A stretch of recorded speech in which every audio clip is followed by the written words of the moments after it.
সুস্থ আছো, সুন্দর আছো। চাকরি বিসিএস স্পেশালের পক্ষ থেকে আমি জুয়েল কিবরিয়া স্যার তোমাদের শুভেচ্ছা জানাচ্ছি, স্বাগত জানাচ্ছি এবং তোমাদের সাথে বাংলা সাহিত্য কোর্সের সামনে হাজির হয়েছি। নিশ্চয়ই তোমরা আমার অপেক্ষায় ছিলে এবং আমিও তোমাদের জন্য অপেক্ষা করে থাকি যে কখন শিক্ষার্থীদের সামনে আসবো। তো আশা করছি আমরা আমাদের ধারাবাহিকতায় আজকে আমাদের 5 নম্বর ক্লাস। আমরা এর আগে 4টি ক্লাস নিয়েছি, নিশ্চয়ই তোমাদের মনে আছে। প্রথম আমরা নিয়েছি বাংলা ভাষার উৎপত্তি উদ্ভব, তারপরে বাংলা সাহিত্যের যুগ বিভাগ, তারপরে আমরা বাংলা সাহিত্যের প্রাচীন যুগ এবং চর্যাপদ এই টপিকটা নিয়ে দুটো ক্লাস নিয়েছি। আশা করছি তোমরা সেগুলি করেছো। তারপরেও শুরুতে তোমাদের যদি কোনো প্রশ্ন থাকে অতি দ্রুত, চর্যাপদ এবং প্রাচীন যুগ নিয়ে যদি কোনো প্রশ্ন থাকে একটু দ্রুত করবে। চর্যাপদ এবং প্রাচীন যুগ এই বিষয়টা নিয়ে যদি তোমাদের কোনো প্রশ্ন থাকে তাহলে তোমরা একটু দ্রুত করবে। আমি এইটুকু একটু সলিউশন দিয়ে আমাদের আজকের পরটা মধ্য যুগে প্রবেশ করব, ঠিক আছে? কেমন আছি? আশিস চন্দ্র মোদক কেমন আছেন স্যার? ভালো আছি বাবা। মহিমিনুর রহমান সোহাগ আসসালামু আলাইকুম স্যার। অনেক শত শত হাজার হাজার সালাম দিচ্ছ, আমি সবার পক্ষ থেকে সালাম গ্রহণ করছি। আসলে প্রত্যেকজনকে ইন্ডিভিজুয়াল উত্তর দিতে গেলে আমার আজকে ক্লাস শেষ হয়ে যাবে, এত স্টুডেন্ট তোমরা। তো আমি সবার পক্ষ থেকে ওয়ালাইকুম আসসালাম ওয়া রাহমাতুল্লাহি ওয়া বারাকাতুহু। আমি ভালো আছি, সুস্থ আছি ইনশাআল্লাহ, তোমাদের দোয়ায়, তোমাদের শুভকামনায় ভালো আছি। তো আমি আবার বলেছি, আমি অলরেডি বলেছি যে তোমাদের যদি আমরা যে অংশটুকু 4টি ক্লাস আলোচনা করেছি, বাংলা সাহিত্যের উদ্ভব, ঠিক আছে, বাংলা সাহিত্য যুগ বিভাগ এবং প্রাচীন যুগ চর্যাপদ, এই বিষয়গুলো নিয়ে আমরা আলোচনা করেছি। এরপরে যদি তোমাদের কারো কোনো কোশ্চেন, কোনো সংশয়, কোনো দ্বিধা, কোনো বিষয় নিয়ে, আচ্ছা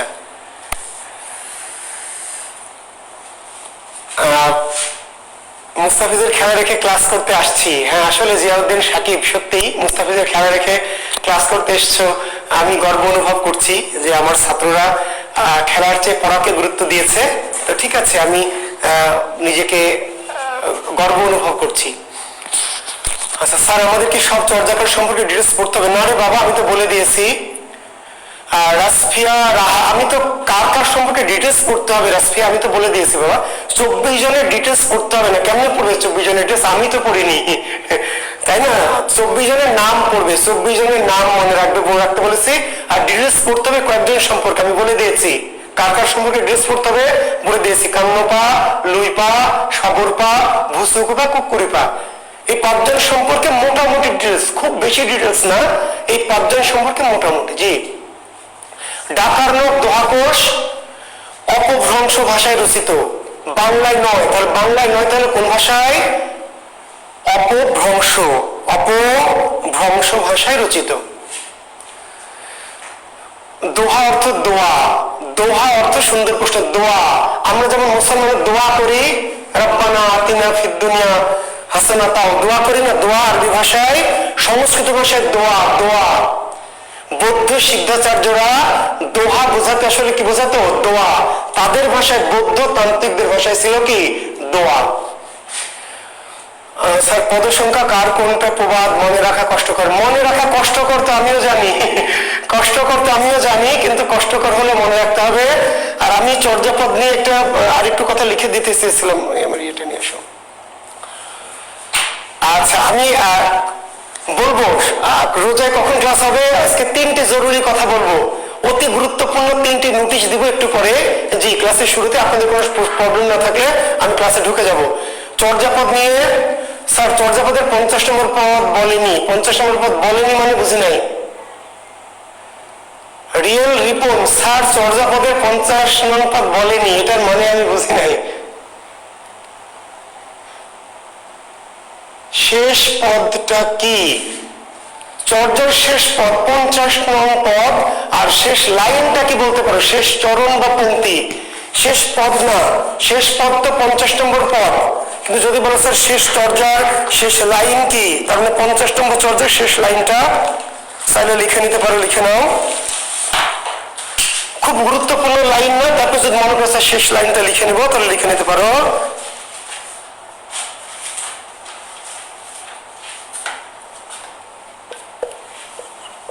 হেরো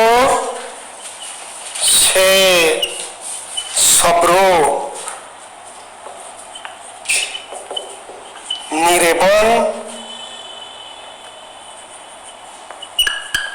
হইলা।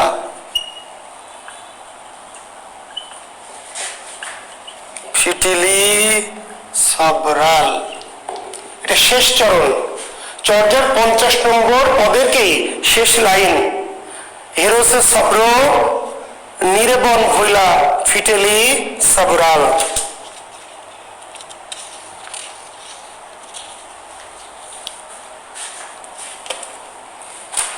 এটি খুব গুরুত্বপূর্ণ কিছু না।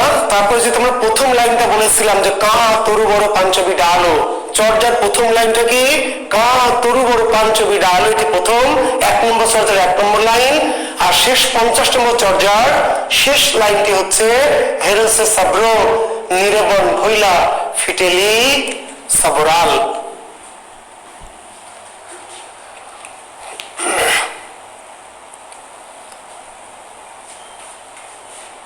না কে কোথায় কি বলেছে এটা তো প্রশ্ন না। জি আমি যা বলেছি সেটা মনে রাখবেন।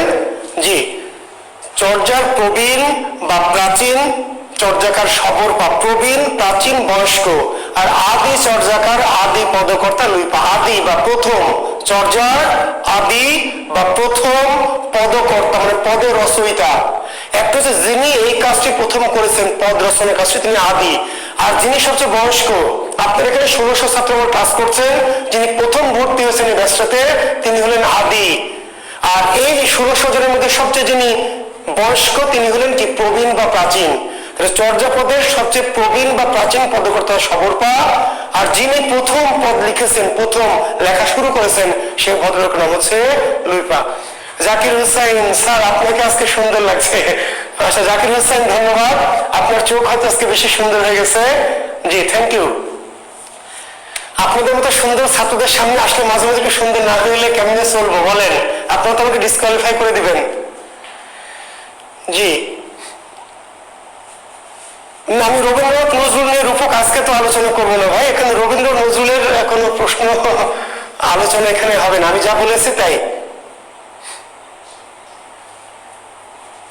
চর্যাপদের অন্তর্নিহিত তত্ত্বের ব্যাখ্যা প্রকাশ করেনি এই জন্য যে চর্যাপদের অন্তর্নিহিত ব্যাখ্যা আমাদের খুব বেশি প্রয়োজন নেই। আমি তারপরে ব্যাখ্যা প্রদান করেছি যেগুলো আমাদের প্রবাদ, যেগুলো লাগতে পারে। চর্যার প্রতিটা লাইনে কিংবা চর্যার যে মূল তত্ত্ব, ধর্মীয় তত্ত্ব, এটা আমি প্রকাশ করিনি, কারণ চর্যাপদের ধর্মীয় তত্ত্বের ব্যাখ্যা আসলে দরকার নাই। চর্যার যে ধর্মীয় তত্ত্ব তার ব্যাখ্যার কি দরকার নাই বলে আমি প্রদান করিনি। জি চর্যার ধর্মীয় তত্ত্বের ব্যাখ্যা আপনাদের দরকার নাই, কাজেই ধর্মীয় তত্ত্বের ব্যাখ্যা প্রয়োজন নেই। জি ওকে ধন্যবাদ। আমার মনে হয় যে আপনারা অধিকাংশ যুক্ত হয়েছেন। মহিলা কবি স্যার কুফুরি পাকে মহিলা কবি বলে ইকার আছে, কিন্তু তন্ত্রী আরো কয়েকজন নামে শেষে ইকার আছে। সাদ্দাম গাধা দীর্ঘ ইকার থাকলেই যে শুধু স্ত্রী তা তো আমরা বলিনি, আমরা বলেছি দীর্ঘ ইকার আছে বলে ধারণা করা হয়েছে, প্লাস তার যে পদের ব্যাখ্যা বা পদের বুঝে শুধু দীর্ঘ ইকার আছে সেটা নিয়ে তো স্ত্রীবাচক না। স্ত্রীবাচকের দুটো সিম্বল ধরা হয়েছে, একটি দীর্ঘ ইকার আর একটি তার পদের নিহিতার্থ বা তার পদের বর্ণনা। শুধু দীর্ঘ ইকার দেখে স্ত্রীবাচক হলে তন্ত্রী পা, তারপরে এরকম আরো তো কিছু পা আছে দীর্ঘ ইকার, শুধু দীর্ঘ দেখে স্ত্রী না গাধা। দীর্ঘ ইকার স্ত্রীবাচকের একটি শর্ত, সেই শর্তের সাথে আরো শর্ত কি কুকুরিপার যে পদ, ওই যে কুকুরিপার পদ বলেছে দিবসই বহুড়ি কাবিডর ভা রাতে ভরলে কামড়ু যা, তার পদের মধ্যে স্ত্রীদের মনের কথাগুলি ভালো মতো আছে।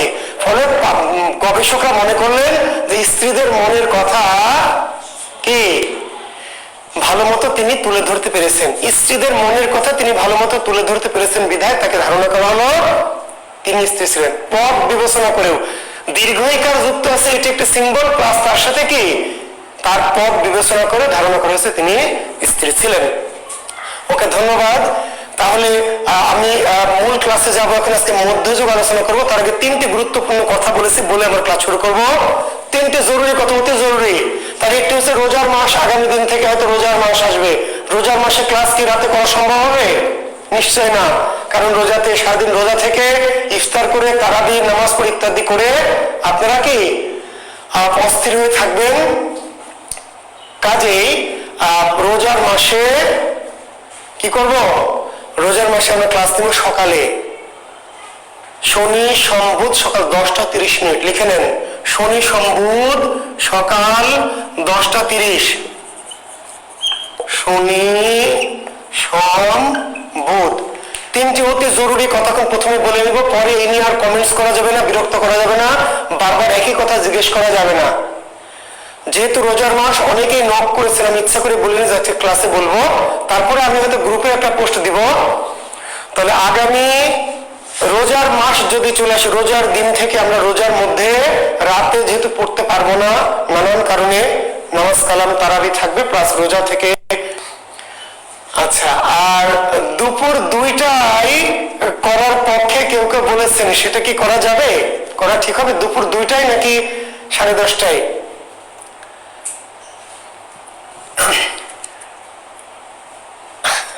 আচ্ছা 11টায়, হ্যাঁ 10:30 থেকে 11টায় কোনো ব্যাপার না, করা যাবে।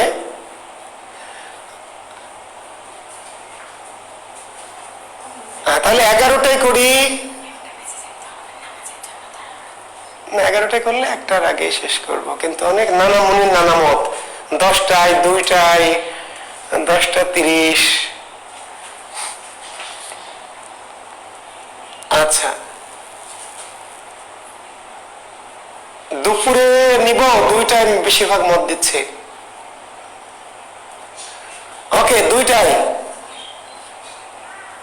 আচ্ছা দুপুর 2টায় বেশিরভাগ মত এসছে, দুপুর 2টায় অথবা 10:30টায়।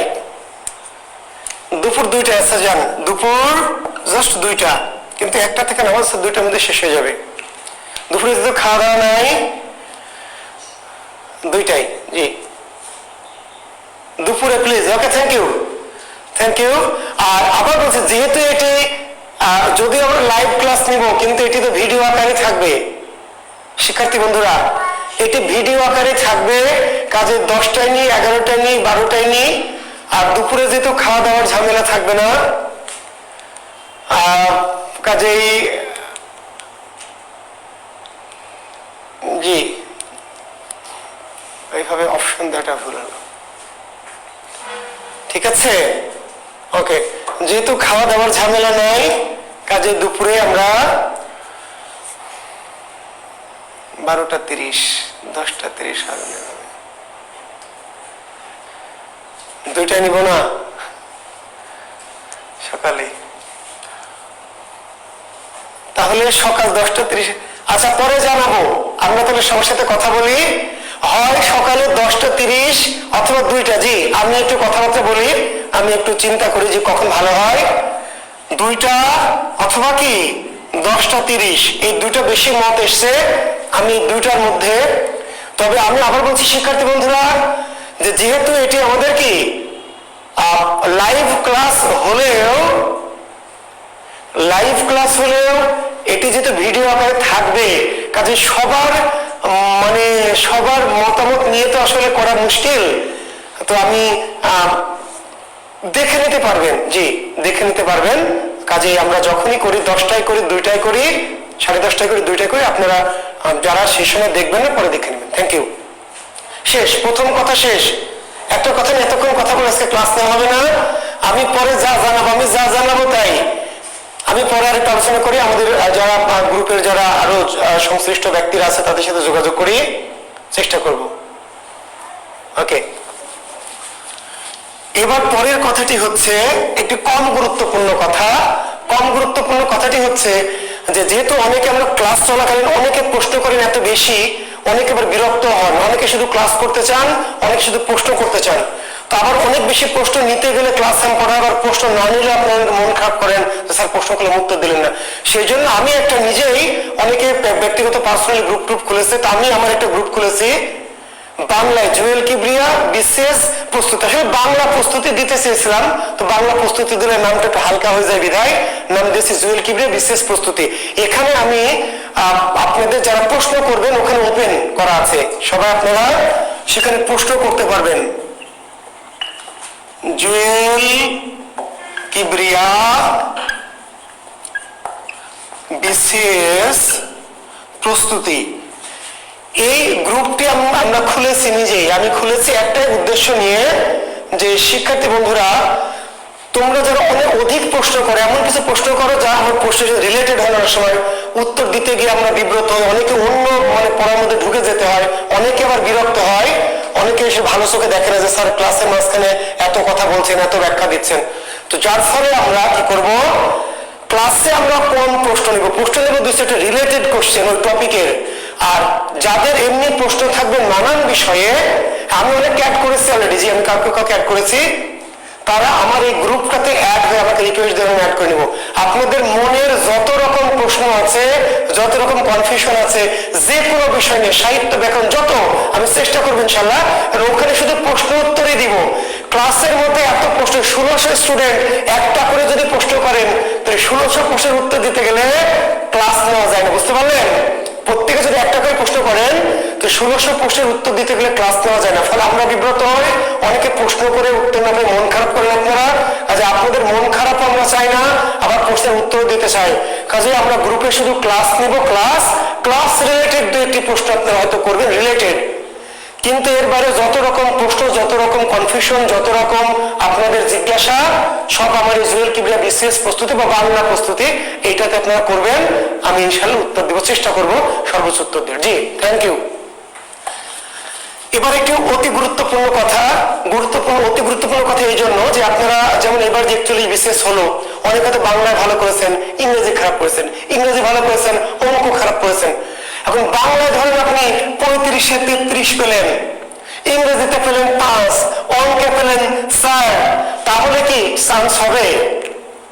তাহলে চান্স হবে না। বিসিএস এমন একটা বিষয়, একটা সামগ্রিক বিষয়। কিন্তু আমি বাংলায় খুবই এক্সপার্ট, ইংরেজিতে যদি একেবারে 0 হই, অঙ্কে যদি 0 হই, বিজ্ঞানে যদি 0 হতাম, তাহলে কেমন ক্যাডার হওয়ার সুযোগ থাকতো? আমি বাংলা হতে এক্সপার্ট, বাট ইংরেজি, অঙ্ক, বিজ্ঞান সেগুলোতেও কিন্তু আমি একেবারে আনএক্সপার্ট নয়, বুঝতে পারলেন? তো বিসিএস কিন্তু বাংলা আমি এক্সপার্ট করছি আপনাকে, আপনার পাশাপাশি ইংরেজির দিকে খেয়াল রাখতে হবে, অঙ্কের দিকে খেয়াল রাখতে হবে, বিজ্ঞানের দিকে খেয়াল রাখতে হবে। একটা পরিপূর্ণ একটি সামগ্রিক একটি প্রস্তুতি কিন্তু আপনাকে বিশেষ ক্যাডার করবে। আপনি বাংলা আমার কোর্স করে 35-এ 34 পেলেন, কিন্তু অন্য সাবজেক্ট খারাপ করলেন, দেখা যাবে স্কোর আপনার 100 বুঝছে না, তাহলে আপনি কিন্তু পুলিতেই টিকবেন না, রিটেন তো দূরে থাক। কাজেই আমার একটু অনুরোধ থাকবে, আমি আমার অনলাইন জগতে কিন্তু আমি আসতে চাই না। আপনারা জানেন যে আমার একজন খুব প্রিয় স্নেহভাজন একজন ব্যক্তি আমাকে অনলাইন জগতে নিয়ে এসছে, যার জন্য আপনারা আমার কাছে কৃতজ্ঞতা প্রকাশ করেছেন। এবং আপনারা যে নিয়ে এসছে তার নামটিও জানেন, রিয়াদ হোসেন, আমার অত্যন্ত স্নেহের, আমার খুব কাছের একজন শিক্ষার্থী, এবং সে এখন নিজে খুব জনপ্রিয় শিক্ষক, গণিতের রিয়াদ হোসেন। সেই রিয়াদ হোসেন স্যারের গণিতের কোর্সটি চালু হয়েছে আমার পরেই, ওরটা আগে চালু হওয়ার কথা ছিল, শুধু আমার সম্মানার্থে সে আমাকে আগে দিয়েছে, স্যার আপনারটা আগে শুরু হোক, তারপর আমি আমারটা করব। তো কাজেই আমার কোর্সের পরে গণিতের রিয়াদ হোসেন স্যারের গণিত কোর্স শুরু হয়েছে। আপনারা শিক্ষার্থী বন্ধুরা অত্যন্ত ভালো শিক্ষক, আমি শুধু শিক্ষার্থী বলে বলছি না, আমার খুবই ভালো একজন গণিতের শিক্ষক। আপনারা অবশ্যই সেই কোর্সটি করবেন। গণিতকে ভালো করে বুঝতে হলে রিয়াদ হোসেন স্যারের কোর্সে ভর্তি হতে হবে। আর যেহেতু আমরা অ্যামাউন্ট এমন একটা লিমিটেড রাখছি যাতে আপনাদের আর্থিক কষ্টটা কম হয়, আমি জানি অনেকে এখানে ভর্তি হয়েছেন, যারা এখনো ভর্তি হননি, রিয়াদ হোসেন স্যারের যে গণিত কোর্স আমাদের জাকির বিসিএস এ নোটিশ দেওয়া আছে, অতি দ্রুত কোর্সে ভর্তি হয়ে যাবেন। এবং রিয়াদ হোসেন খুবই ভালো শিক্ষক, আর আমরা ইংরেজি শিক্ষক একজন দেওয়ার চেষ্টা করছি, আমরা ইংরেজিরও একটা ভালো শিক্ষক দেওয়ার চেষ্টা করছি, যাতে সেই চেষ্টা আমাদের আছে, দেখা যাক, আমরা চেষ্টা করছি। কিন্তু আপনারা অবশ্যই কি ইনশাল্লাহ। আর রিয়াদ স্যারের গণিতের কিছু ডেমো ক্লাস দেওয়া আছে, জাকির বিসিএস এ দেওয়া আছে, আপনারা দেখবেন, ওখানে লিঙ্ক আছে। চাইলে যারা দেখতে চান যে স্যার আপনার কথা বিশ্বাস করি না, আমরা একটু দেখে নিতে চাই, তারা পরখ করে নেবেন। পরখ করে নেওয়াটা কোনো অপরাধ নয়, অবশ্যই আপনি কারো মুখের কথা বিশ্বাস করে দেখবেন। জি, তো গণিত কোর্সটি খুবই কার্যকরী হবে আমার ধারণা, বিশ্বাস আপনাদের। আমি নিশ্চয়ই আপনাদেরকে বিভ্রান্ত করবো না, বা আপনাদেরকে আমি নিশ্চয়ই প্রতারিত করবো না, এটি বিশ্বাস রাখেন। আমি একটি কথা বলেছি, আমাকে বিশ্বাস করবেন, বিশ্বাস করলে মঙ্গল হবে। এবং ক্লাস করলে আপনারা পরে নিশ্চয়ই আমার গ্রুপে আবার আপনারা নক করবেন যে স্যার আপনি একটা ভালো একজন শিক্ষকের খোঁজ দিয়েছিলেন।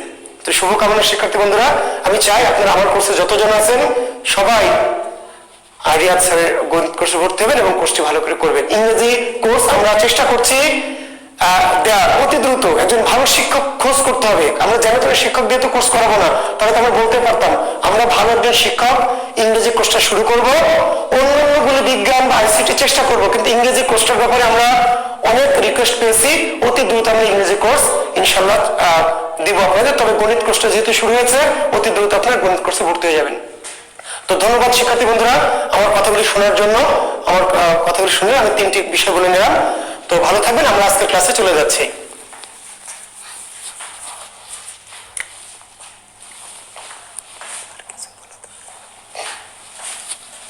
মধ্যযুগ,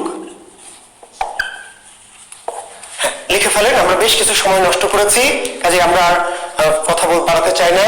লেখেন বাংলা সাহিত্যের মধ্যযুগ।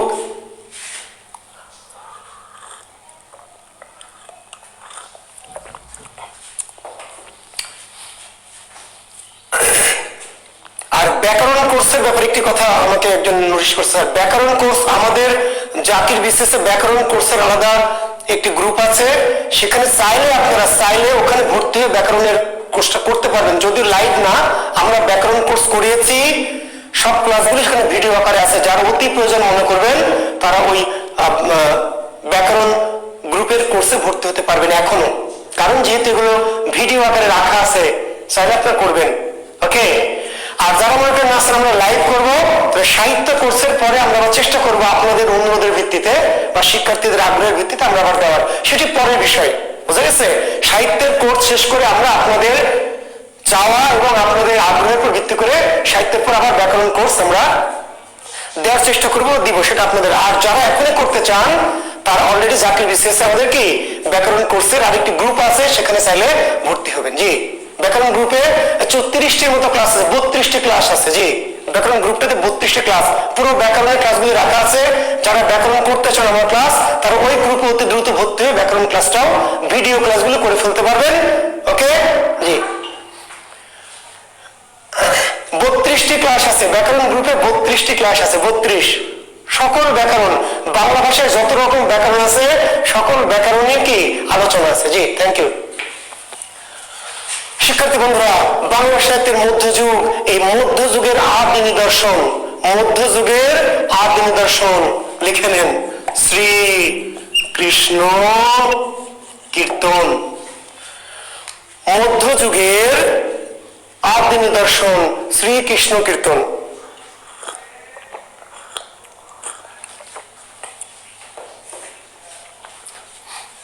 মধ্যযুগের আদি নিদর্শন শ্রীকৃষ্ণ কীর্তন।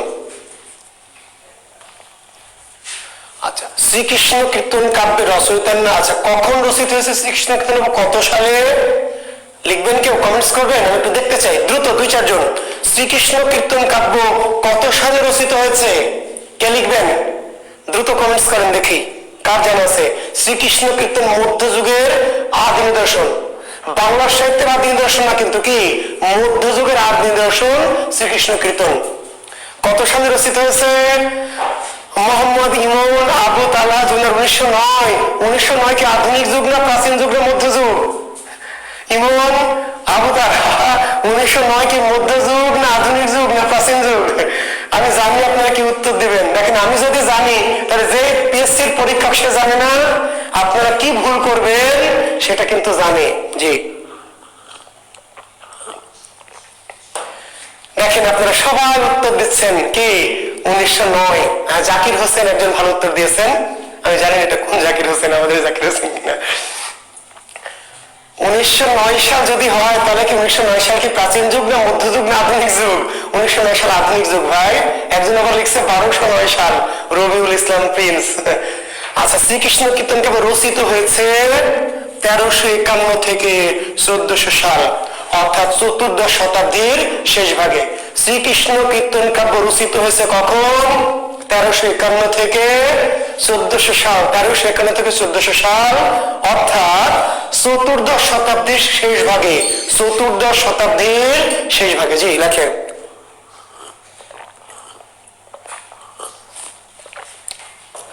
তাহলে 1351 অর্থাৎ অন্ধকার যুগ, মধ্যযুগ। আপনারা জানেন যে প্রথম 150 বছর গুরুত্বপূর্ণ কোন সাহিত্য রচিত হয়নি। 1200 থেকে 1350 পর্যন্ত গুরুত্বপূর্ণ কোন সাহিত্য রচিত হয়নি। ফলে 1350-এর পরে 1351 থেকে 1400 সালের মধ্যে, ঠিক এক্সাক্ট কখন সেটা থেকে কেউ জানেন না, তো গবেষকরা অনুমান করেছেন 1351 থেকে 1400 সালের মধ্যে, অর্থাৎ 14দশ শতাব্দীর শেষ ভাগে।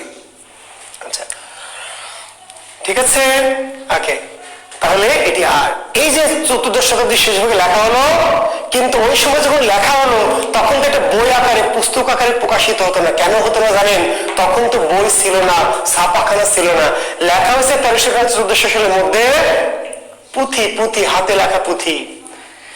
তারপর লেখকের মৃত্যুর পর এই পুঁথি আস্তে আস্তে কালক্রমে হারিয়ে গেল, এবং হারিয়ে যাওয়া পুঁথি পরবর্তীতে 1909 সালে আবিষ্কার করা হলো। কি আবিষ্কার?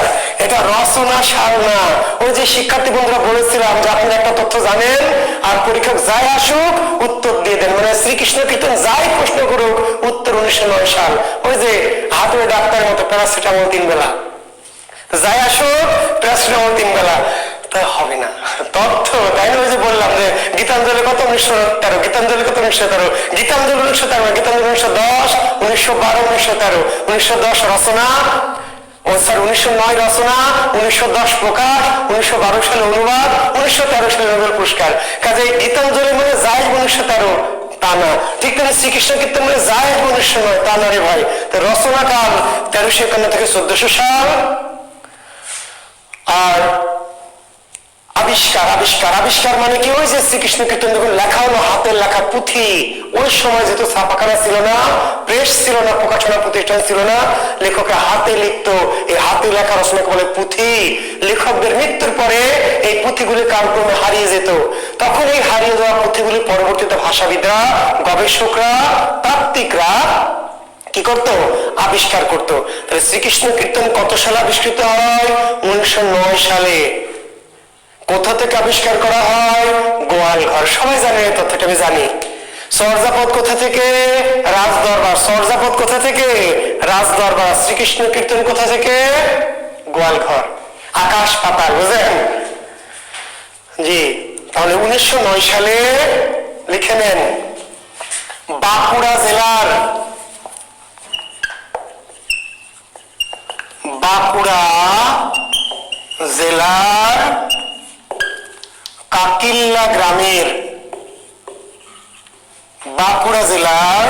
কাকিল্লা গ্রামের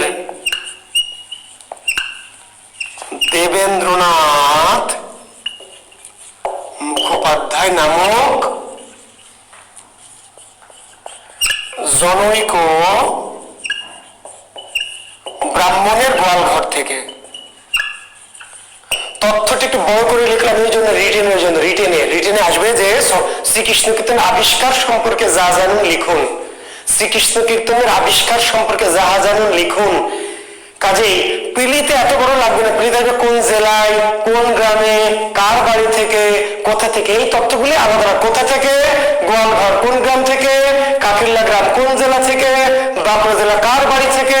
দেবেন্দ্রনাথ মুখোপাধ্যায়। তাহলে পিলিতে যে ইন্ডিভিজুয়াল, আর রিটেনে আসবে কি? যে শ্রীকৃষ্ণ কীর্তন কাব্যের আবিষ্কার সম্পর্কে যাহা জানো লেখো। তখন এই পুরোটা লিখতে হবে। তাহলে 1909 সালে পশ্চিমবঙ্গের বাঁকুড়া জেলার কাকিল্লা গ্রামের দেবেন্দ্রনাথ মুখোপাধ্যায় নামক জনৈক ব্রাহ্মণের গোয়ালঘর থেকে শ্রীকৃষ্ণ কীর্তনের পুঁথি আবিষ্কার করা হয়। যিনি আবিষ্কার করেন সে ভদ্রলোকের নাম কি? বসন্ত রঞ্জন রায়। আবিষ্কারকের নাম কি? বসন্ত রঞ্জন রায়।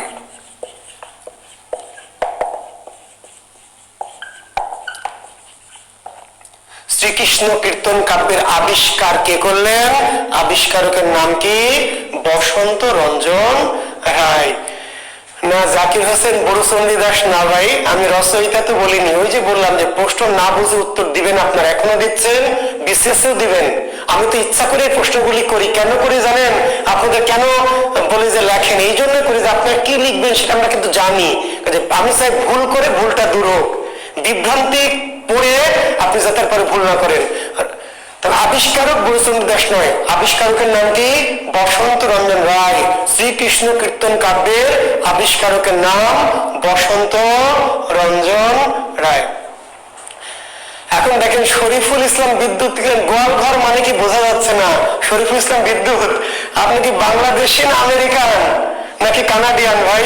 আমি তো বুঝি নাই, যখন গোয়ালঘর মানে বুঝবেন না, তাহলে তো ব্যাখ্যা দিতাম। আমি জানি যে আমার শিক্ষার্থীরা, গ্রাম বাংলার সাধারণ শিক্ষার্থী বা বাংলাদেশের মধ্যে গোয়ালঘর বোঝে, আপনি যে বোঝেন নাই তাহলে কেমনে হবে?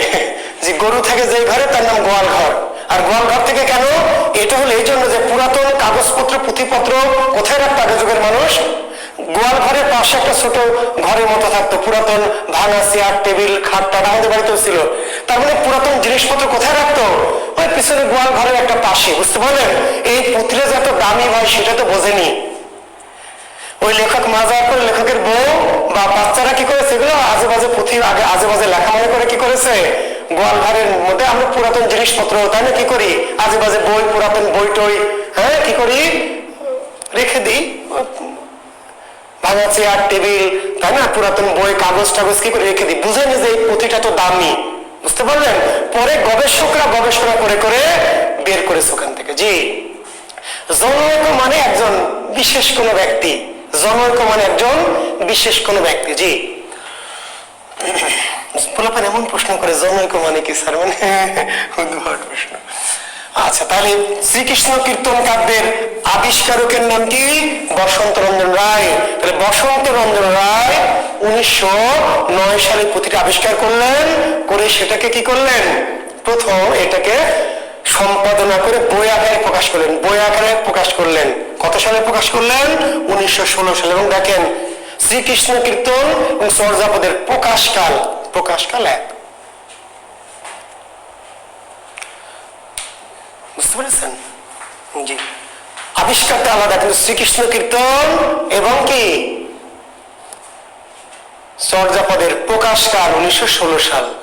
তাহলে 1916 সালে এই পুঁথিটা বইটা প্রকাশ করা হলো। তাহলে শ্রীকৃষ্ণ কীর্তন কাব্য কত সালে আবিষ্কৃত হয়? 1909। আর কত সালে প্রকাশিত হয়? 1916 সালে। কোথা থেকে প্রকাশিত হয়? ওই যে একই প্রতিষ্ঠান, বঙ্গীয় সাহিত্য পরিষদ, বঙ্গীয় সাহিত্য পরিষদ।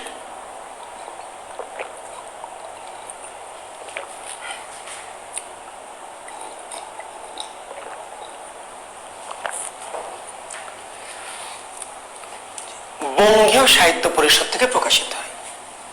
এখন এই যে বসন্ত রঞ্জন রায় ভদ্রলোক এত কষ্ট করে কি করলেন, এই শ্রীকৃষ্ণ কীর্তন পুঁথি ওই গোয়াল ঘর থেকে আবিষ্কার করলেন, তারপর সম্পাদনা করলেন, তারপর প্রকাশ করলেন।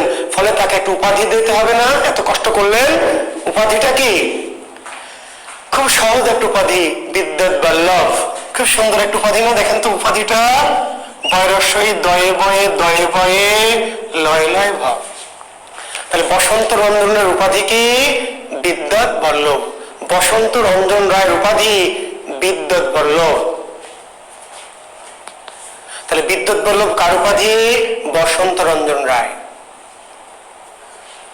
বল্লভ শব্দের অর্থ রাজা, বিদ্যুৎ মানে বিদ্যা বা জ্ঞান। তাহলে বিদ্যুৎ বল্লভ মানে বিদ্যার রাজা বা জ্ঞানের রাজা। জি, বিদ্যার রাজা বা জ্ঞানের রাজা।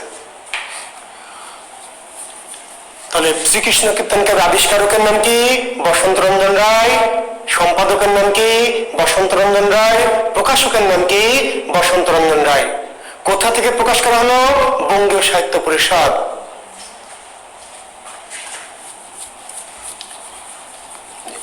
এখন রচয়িতাকে, শ্রীকৃষ্ণ কীর্তন কাব্যের রচয়িতা, শ্রী কৃষ্ণ কীর্তন এই কাব্যের রচয়িতার নাম কি? রচয়িতার নাম হলো বড়ু চণ্ডীদাস। রচয়িতা, অনেকে রচয়িতা বললে বসন্ত রঞ্জনের নাম দেয়, আবার আবিষ্কারকের নাম বলে বড়ু চণ্ডীদাস। বুঝতে পারলেন? তাহলে আবিষ্কারক বসন্ত রঞ্জন, রচয়িতাকে, রচয়িতা কি বড়ু, শ্রীকৃষ্ণ কীর্তন কাব্যের রচয়িতার নাম বড়ু চণ্ডীদাস। বড়ু চণ্ডীদাস। আসলে এই ভদ্রলোকের নাম বড়ু চণ্ডীদাস নয়। তাহলে পরীক্ষায় প্রশ্ন হবে প্রিলিমিনারিতে বা ব্যাংকে বা প্রাইমারিতে, যে বড়ু চণ্ডীদাসের প্রকৃত নাম কি, বা শ্রীকৃষ্ণ কীর্তন কাব্য রচয়িতার প্রকৃত নাম কি? শ্রীকৃষ্ণ কীর্তন কাব্য রচয়িতার প্রকৃত নাম অনন্ত বড়ু। অনন্ত অনন্ত বড়ু। শ্রীকৃষ্ণ কীর্তন কাব্য রচয়িতার প্রকৃত নাম কি? অনন্ত বড়ু। বুঝতে পারলেন? এই অনন্ত বড়ু এই আমাদের আজকের দিনের এই অনন্ত জলিলের পূর্বপুরুষ। জি, আস্তে বলছে, এটা জোরে বলা যায় না। জি, বিশ্বাস হচ্ছে না? এই বড়ু চণ্ডীদাসের বেটার নাম না, এই ভদ্রলোকের নাম অনন্ত বড়ু। বুঝতে পারলেন? অনন্তদের কাজ কি জানেন? কেন বলছে অনন্ত আজকের অনন্তের পূর্বপুরুষ? আমি নিশ্চিত, সিওর, কারণ অসম্ভবকে সম্ভব করে অনন্তদের কাজ। বাংলা চলচ্চিত্রে অসম্ভবকে সম্ভব করেছে যে অনন্ত, বর্তমান অনন্ত, আর মধ্যযুগের সাহিত্যে অসম্ভবকে সম্ভব করেছে এই অনন্ত বড়ু। কি কাম করেছে, কি অসম্ভবকে সম্ভব করেছে, একটু পরে টের পাবেন। জি, বিশ্বাস না হলে আমি কেন নিশ্চিত যে এই অনন্ত আর ওই অনন্ত একই বংশধর, কারণ এদের কাজে কি অসম্ভবকে সম্ভব করা। জি, বড়ু, অনন্ত বড়ু তিনি ছিলেন চণ্ডীদাসের ভক্ত। এই অনন্ত বড়ু তিনি ছিলেন কি চণ্ডীদাসের ভক্ত, চণ্ডীদাসের ভক্ত। ফলে তার ডাক নাম বড়ুর সাথে তিনি তার উপাধি চণ্ডীদাস লাগিয়ে নিলেন, নাম দিলেন বড়ু চণ্ডীদাস। তাহলে বড়ু চণ্ডীদাস নাম হলে তার প্রকৃত নাম অনন্ত বড়ু। এখন এই অনন্ত বড়ু বা বড়ু চণ্ডীদাস যে শ্রীকৃষ্ণ কীর্তন কাব্যটি লিখেছিলেন, এই কাব্যটি যখন পুঁথি আকারে পাওয়া গেল ওই গোয়াল ঘরে, তো গোয়াল ঘরে দীর্ঘদিন জীর্ণ শীর্ণ অবস্থায় পড়েছিল। ফলে উয়ে কেটে বা দুই চারটা পাতা এমনিতে নষ্ট হয়ে, বা হয়তো ওই কি বড়ু চণ্ডীদাসের বউ চুলা টুলা জ্বালাতে পাতা ছিঁড়ে নিয়েছিল, ফলে খণ্ডিত পুঁথি। শ্রীকৃষ্ণ কীর্তনের পুঁথিটাকে বলে খণ্ডিত। চর্যাপদের পুঁথিও খণ্ডিত, মাঝখান থেকে পাতা পাওয়া যায়নি। চর্যাপদের পুঁথি মাঝখানে খণ্ডিত, আর শ্রীকৃষ্ণ কীর্তনের পুঁথি উপর এবং নিচের কয়েকটা পাতা পাওয়া যায়নি। শ্রীকৃষ্ণ কীর্তনকার পুঁথির উপরের কিছু পাতা এবং নিচের কিছু পৃষ্ঠা কি পাওয়া যায়নি, ফলে এটি খণ্ডিত পুঁথি, এখন পাওয়া যায়নি। ফলে শ্রীকৃষ্ণ কীর্তন যে কাব্যটা আমরা বলছি, নামটা তো উপরে ছিল না। এখনকার যুগে কি হয়, বইয়ের প্রতিটা বইয়ে দেখবেন প্রতিটা পেজে পেজে নাম লেখা আছে, বাংলা কোষ, বা প্রত্যেকটা পেজে নিচে বাংলা কোষ, বাংলা কোষ, সাহিত্য জিজ্ঞাসা, সাহিত্য জিজ্ঞাসা, এমপি3, প্রত্যেকটা বইয়ের পেজে পেজে। কেন? যদি কেউ বইটা ফটোকপি করলে বা করে ধরা পড়ে যায় এটা অমুক বইয়ের। তো প্রাচীনকালে বইয়ের নাম শুধু উপরের পাতায় থাকতো, ফলে শ্রীকৃষ্ণ কীর্তন কাব্যের উপরের পাতাটা ছিল না, ছিল না বিধায় নামটি হারিয়ে গিয়েছিল। যিনি সম্পাদক সম্পাদনা করলেন, এই ভদ্রলোক নামটা পেলেন না। তো সম্পাদনা করে তো বইয়ের নাম দিতে হবে। শ্রীকৃষ্ণ কীর্তন নামটা কার দেওয়া? বসন্ত রঞ্জন রায়ের। খুবই গুরুত্বপূর্ণ প্রশ্ন, আমি জানি আপনি এই ধরনের প্রশ্নের উত্তর এলেই কিন্তু ঝামেলা করবেন। শ্রীকৃষ্ণ কীর্তন নামটা লেখকের দেওয়া নয়, শ্রীকৃষ্ণ কীর্তন নামটা কার দেওয়া? শ্রীকৃষ্ণ কীর্তন নামটা দেওয়া হচ্ছে সম্পাদক বসন্ত রঞ্জন রায়ের। আসলে তিনি ওই পুঁথিতে কোনো নাম পাননি, পরে কাহিনীটা পড়ে বা ধারণা করে তিনি নামটা দিয়েছেন কীর্তন। কিন্তু বইটার প্রকৃত নাম ছিল, পরবর্তীতে গবেষকরা ওই পুঁথিটা খুঁজে টুজের মধ্যে একটা চিরকুট পেলেন, সেখানে এই পুঁথিটার প্রকৃত নাম ছিল, বোঝা গেল, শ্রীকৃষ্ণ সন্দর্ভ। শ্রীকৃষ্ণ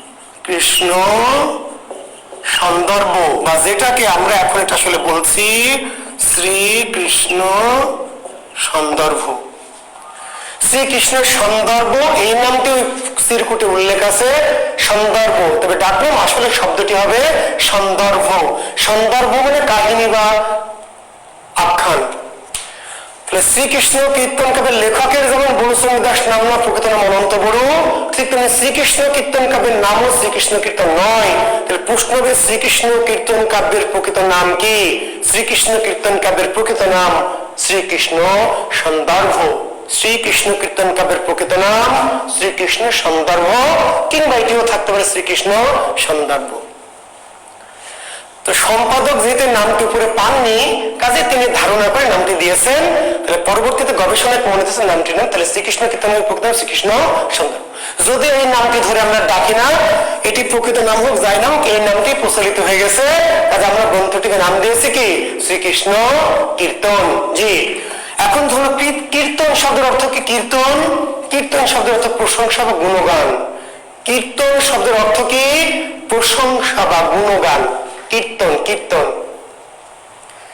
তাহলে শ্রীকৃষ্ণের কীর্তন, বুঝতে পারছেন, শ্রীকৃষ্ণের কীর্তন, কৃষ্ণের কীর্তন, কৃষ্ণের গুণগান প্রশংসা। কৃষ্ণ কি এমন কাজ করেছে যে কৃষ্ণের গুণগান করতেছে? কৃষ্ণ একটা অতি ভালো একটি কাজ, অসম্ভব, অসাধারণ, ব্যতিক্রমী, অনন্য একটি কাজ করেছেন, যে কাজটি সবাই করে না। কেন বড়ু চণ্ডীদাস তথা অনন্ত বড়ু, এই যে অনন্তের পূর্বপুরুষ হয় অনন্ত, কেন কৃষ্ণের কীর্তন করেছেন? কারণ তিনি কৃষ্ণকে এমন একটা ঘটনা ঘটিয়েছেন যেটা অসম্ভবকে তিনি সম্ভব করেছেন। কৃষ্ণ, শ্রীকৃষ্ণ কীর্তনকার বিষয় কি? কৃষ্ণের সাথে রাধার প্রেম। আসলে কৃষ্ণ কি করেছেন? অসম্ভব কাজ, তার মামির সাথে প্রেম করেছেন। এই কাজটা সাধারণ না অসাধারণ? সাধারণ। সাধারণ। জি, এই কাজটি সবাই করতে পারে। এখন কি করেছেন না করেছেন, বড়ু চণ্ডীদাস করিয়েছেন, এই ঘটনাটা ঘটিয়েছেন কে, কাহিনীটা বানিয়েছেন বড়ু চণ্ডীদাস। তার মানে অসম্ভবকে সম্ভব ঘটিয়েছেন কে, এই বড়ু চণ্ডীদাস। ভাগ্নের সাথে মামির প্রেম ঘটিয়েছেন। এখানে আরেক মিনিট একটু নষ্ট করবো আপনাদের, প্লিজ একটু শুনবেন ভালো করে। সাহিত্যের ক্লাস যেহেতু করাচ্ছি আমি, ব্যাকরণ ক্লাসটা যত অনায়াসে করাতে পেরেছি, সাহিত্যের ক্লাস করাতে গেলে কিন্তু আমরা খুব বিপদ অনুভব করি। শিক্ষার্থী বন্ধুরা, বাংলাদেশ একটা খুবই আজে বাজে দেশ। এদেশের মানুষ খুব ভালো করে শুনবেন, বাংলাদেশ খুবই একটি সুন্দর দেশ, কিন্তু এদেশের মানুষগুলি খুবই একটু আজে বাজে। কেন আজে বাজে জানেন? এদেশের মধ্যে ধর্ম পড়েন না, ধর্ম ভীরু। ধর্মকে যে কোনো ভাবেই তারা কি করে, আজে বাজে কথায় রূপান্তর করে নেয়। শিক্ষার্থী বন্ধুরা, এক মিনিট সময় নষ্ট করবে, একটু কথা ভালো করে শুনবেন।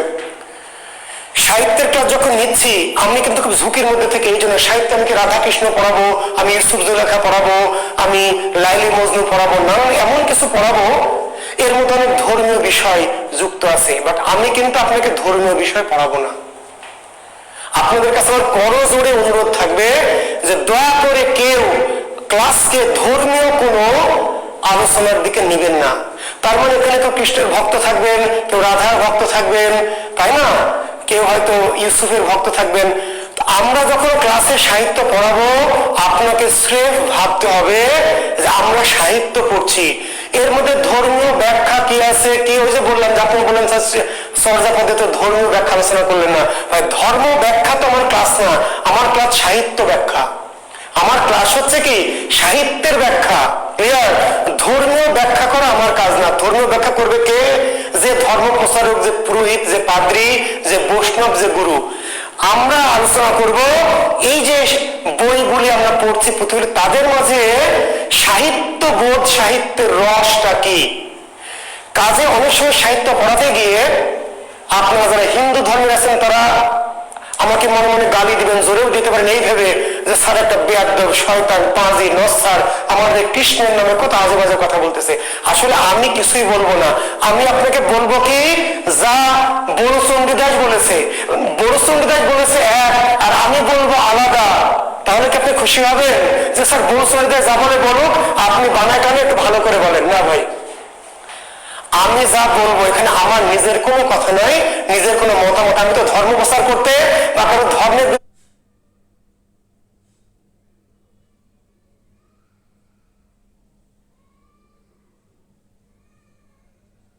কথা বলতে আসেন, আমি সাহিত্য পড়াতে। ভাইরা আমার, ছোট মন নিয়ে ব্যাকরণ পড়াতে পেরেছি। যে কিছু মনে করেন, ছোট মন নিয়ে সাহিত্য কিন্তু পড়ানো যাবে না। সাহিত্য কোর্স করা খুবই জটিল। এই সাহিত্য পড়াতে গিয়ে অনেকে হয়তো হিন্দু যারা, তারাও আমাকে ঠেঙাবেন, কতল করবেন যে এটা বেয়াদব, পাজি, হিন্দুদের আজে বাজে কথা বলে।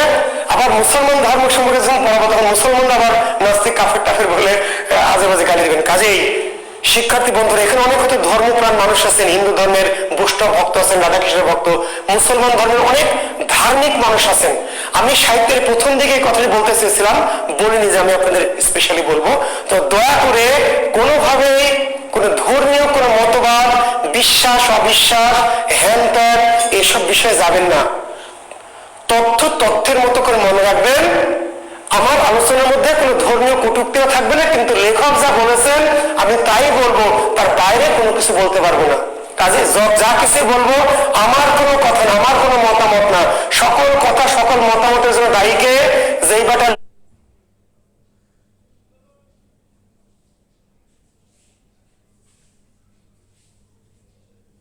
সে গালি যদি দিতে চান বড়ু চণ্ডীদাসকে দিবেন, শামল সুগীরকে দিবেন, মাইকেলকে দিবেন, আমাকে দয়া করে দিবেন না। জি, তো হিন্দু ধর্মের কৃষ্ণ কিন্তু দেবতা, পরম আরাধ্য দেবতা। কিন্তু আমরা রাধা কৃষ্ণের যে শ্রীকৃষ্ণ কীর্তন কাব্য পড়ব, এই শ্রীকৃষ্ণ কীর্তন কাব্যের কৃষ্ণ কিন্তু অবতার কৃষ্ণ না, প্রেমিক কৃষ্ণ, প্রেমিক। তার সাথে কবি রাধাকৃষ্ণ ওই ধর্মকে একটু মিলিয়ে দিয়েছেন, কিন্তু আমাদের মূল আলোচনা ধর্ম না, মূল আলোচনা কি শ্রীকৃষ্ণকে সাহিত্য। কৃষ্ণ রাধার প্রেম। শ্রীকৃষ্ণ কীর্তন কাব্যের বিষয়বস্তু কি? শ্রীকৃষ্ণ কীর্তন কাব্যের বিষয়বস্তু রাধা কৃষ্ণের প্রেম লীলা। রাধা কৃষ্ণের কি? প্রেম লীলা। জি, শ্রীকৃষ্ণ কীর্তন কাব্যের বিষয় রাধা। এবং ওই যে আমি বৈষ্ণব পদাবলীর সময় একজন বলেছেন পার্থক্য কি, শ্রীকৃষ্ণ কীর্তন হচ্ছে নামটা শুধু রাধা কৃষ্ণ, কিন্তু আসলে এরা সাধারণ মানুষ। আগের যুগে কোনো ব্যক্তি মানুষের নামে আসলে সাহিত্য লেখা হতো না,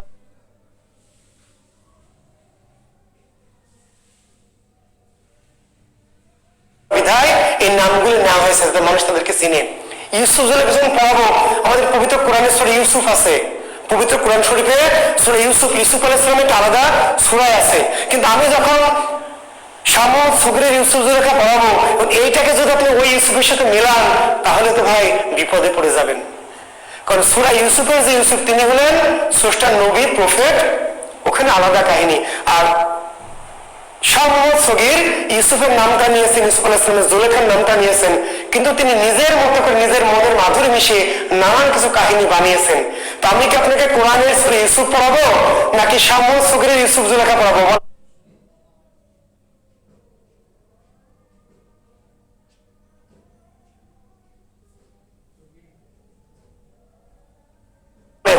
আমি আপনাকে পড়াবো শাহ মোহাম্মদ সগীরের ইউসুফ জুলেখা। কাজে ওখানে যাকে বলেন সান্না সারা ইউসুফ আলাইহিস সালাম এরকম ছিল, আপনি তো কোরআন পড়েছেন, তো কোরআনের সাথে ইউসুফ জুলেখা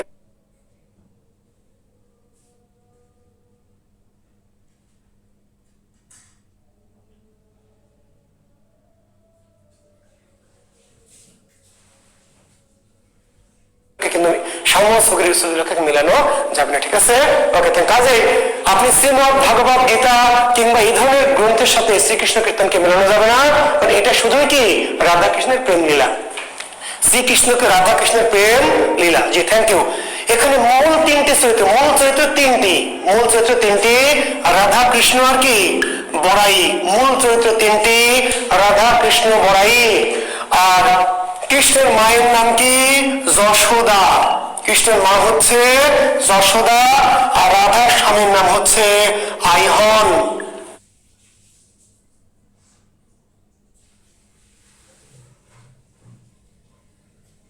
বা যাকে ডাকা হতো আয়ান ঘোষ। এই কয়েকটি চরিত্র আছে, যশোদার কথা আছে, আয়ান ঘোষ বা আইহনের কথা আছে, রাধার দু একটা সখীদের কথা আছে, কিন্তু তারা অপ্রধান গৌণ চরিত্র। বুঝতে পারলেন? কৃষ্ণের যে মা যশোদা তার প্রসঙ্গ শ্রীকৃষ্ণ কীর্তন কাব্যে আছে। রাধার যে স্বামী তার নাম কি? আইহন। প্রশ্নে রাধার স্বামীর নাম কি? অনেক ছাত্র উত্তর দিয়ে দেয় কৃষ্ণ। রাধার স্বামীর নাম কৃষ্ণ, রাধার স্বামীর নাম কি? আইহন। আর কৃষ্ণকে বয়ফ্রেন্ড, জি প্রেমিক, জি আইহন, যাকে আমরা বলি আয়ান ঘোষ। এই আয়ান ঘোষের স্ত্রী রাধা। এই আয়ান ঘোষ ছিল যশোদার কি কাজিন, ভাই বোন আর কি। আয়ান ঘোষ এবং যশোদা ছিল ভাই বোন। কাজে যশোদার পুত্র কৃষ্ণের সাথে আয়ান ঘোষের স্ত্রী রাধার যে প্রেম এবং লীলা, সেটি শ্রীকৃষ্ণ কীর্তন কাব্যের বিষয়বস্তু। প্রধান চরিত্র কয়টি? তিনটি। প্রধান চরিত্র তিনটি, রাধা কৃষ্ণ বয় প্রধান, এই তিনটি প্রধান চরিত্র। আর এর পাশাপাশি অপ্রধান চরিত্র আছে যশোদা, আয়ান ঘোষ, বাসন্তী নামে একটা চরিত্র আছে, রাধার সখী দরকার নেই। আচ্ছা, এখন এই যে তাহলে রাধা কৃষ্ণ প্রেমিক প্রেমিকা, বড়াইকে খুবই গুরুত্বপূর্ণ, খুবই জরুরি এবং খুব ইম্পর্টেন্ট কোশ্চেন। বড়াইকে, বড়াইকে দেখবেন সালের কোশ্চেন। বড়াইকে, জি দেবকী স্বর্গে, জি মোদক। দেবকী হচ্ছে স্বর্গের, জি আমি তো ধর্মের যাচ্ছি না ভাই, আশিস চন্দ্র মোদক, আমি জানি তো দেবকী ছিলেন। দেবকী কথা স্বর্গের পিতামাতা, মরতে এসছেন যশোদার ঘরে, জি আমি সবই জানি, কিন্তু আমরা ওই ধর্মীয় দেবখণ্ডে যাব না। তো রাধা কৃষ্ণের, আচ্ছা বড়াইকে, বড়াই হচ্ছে প্রেমের দূতি, রাধা কৃষ্ণের প্রেমের দূতি বা ঘটক। এখন দেখেন এখনকার যুগে তো আপনাদের দুতি ফুতি লাগে না, তাই না? মোবাইল আছে, মেসেঞ্জার আছে, ফেসবুক আছে, ভাইবার, টুইটার, হোয়াটসঅ্যাপ, দুতি লাগে? আর না, দুতি লাগে না। আগের যুগে দুতি লাগতো, প্রাচীনকালে প্রেম করতে দুতি লাগতো, ঘটক লাগতো। কেন?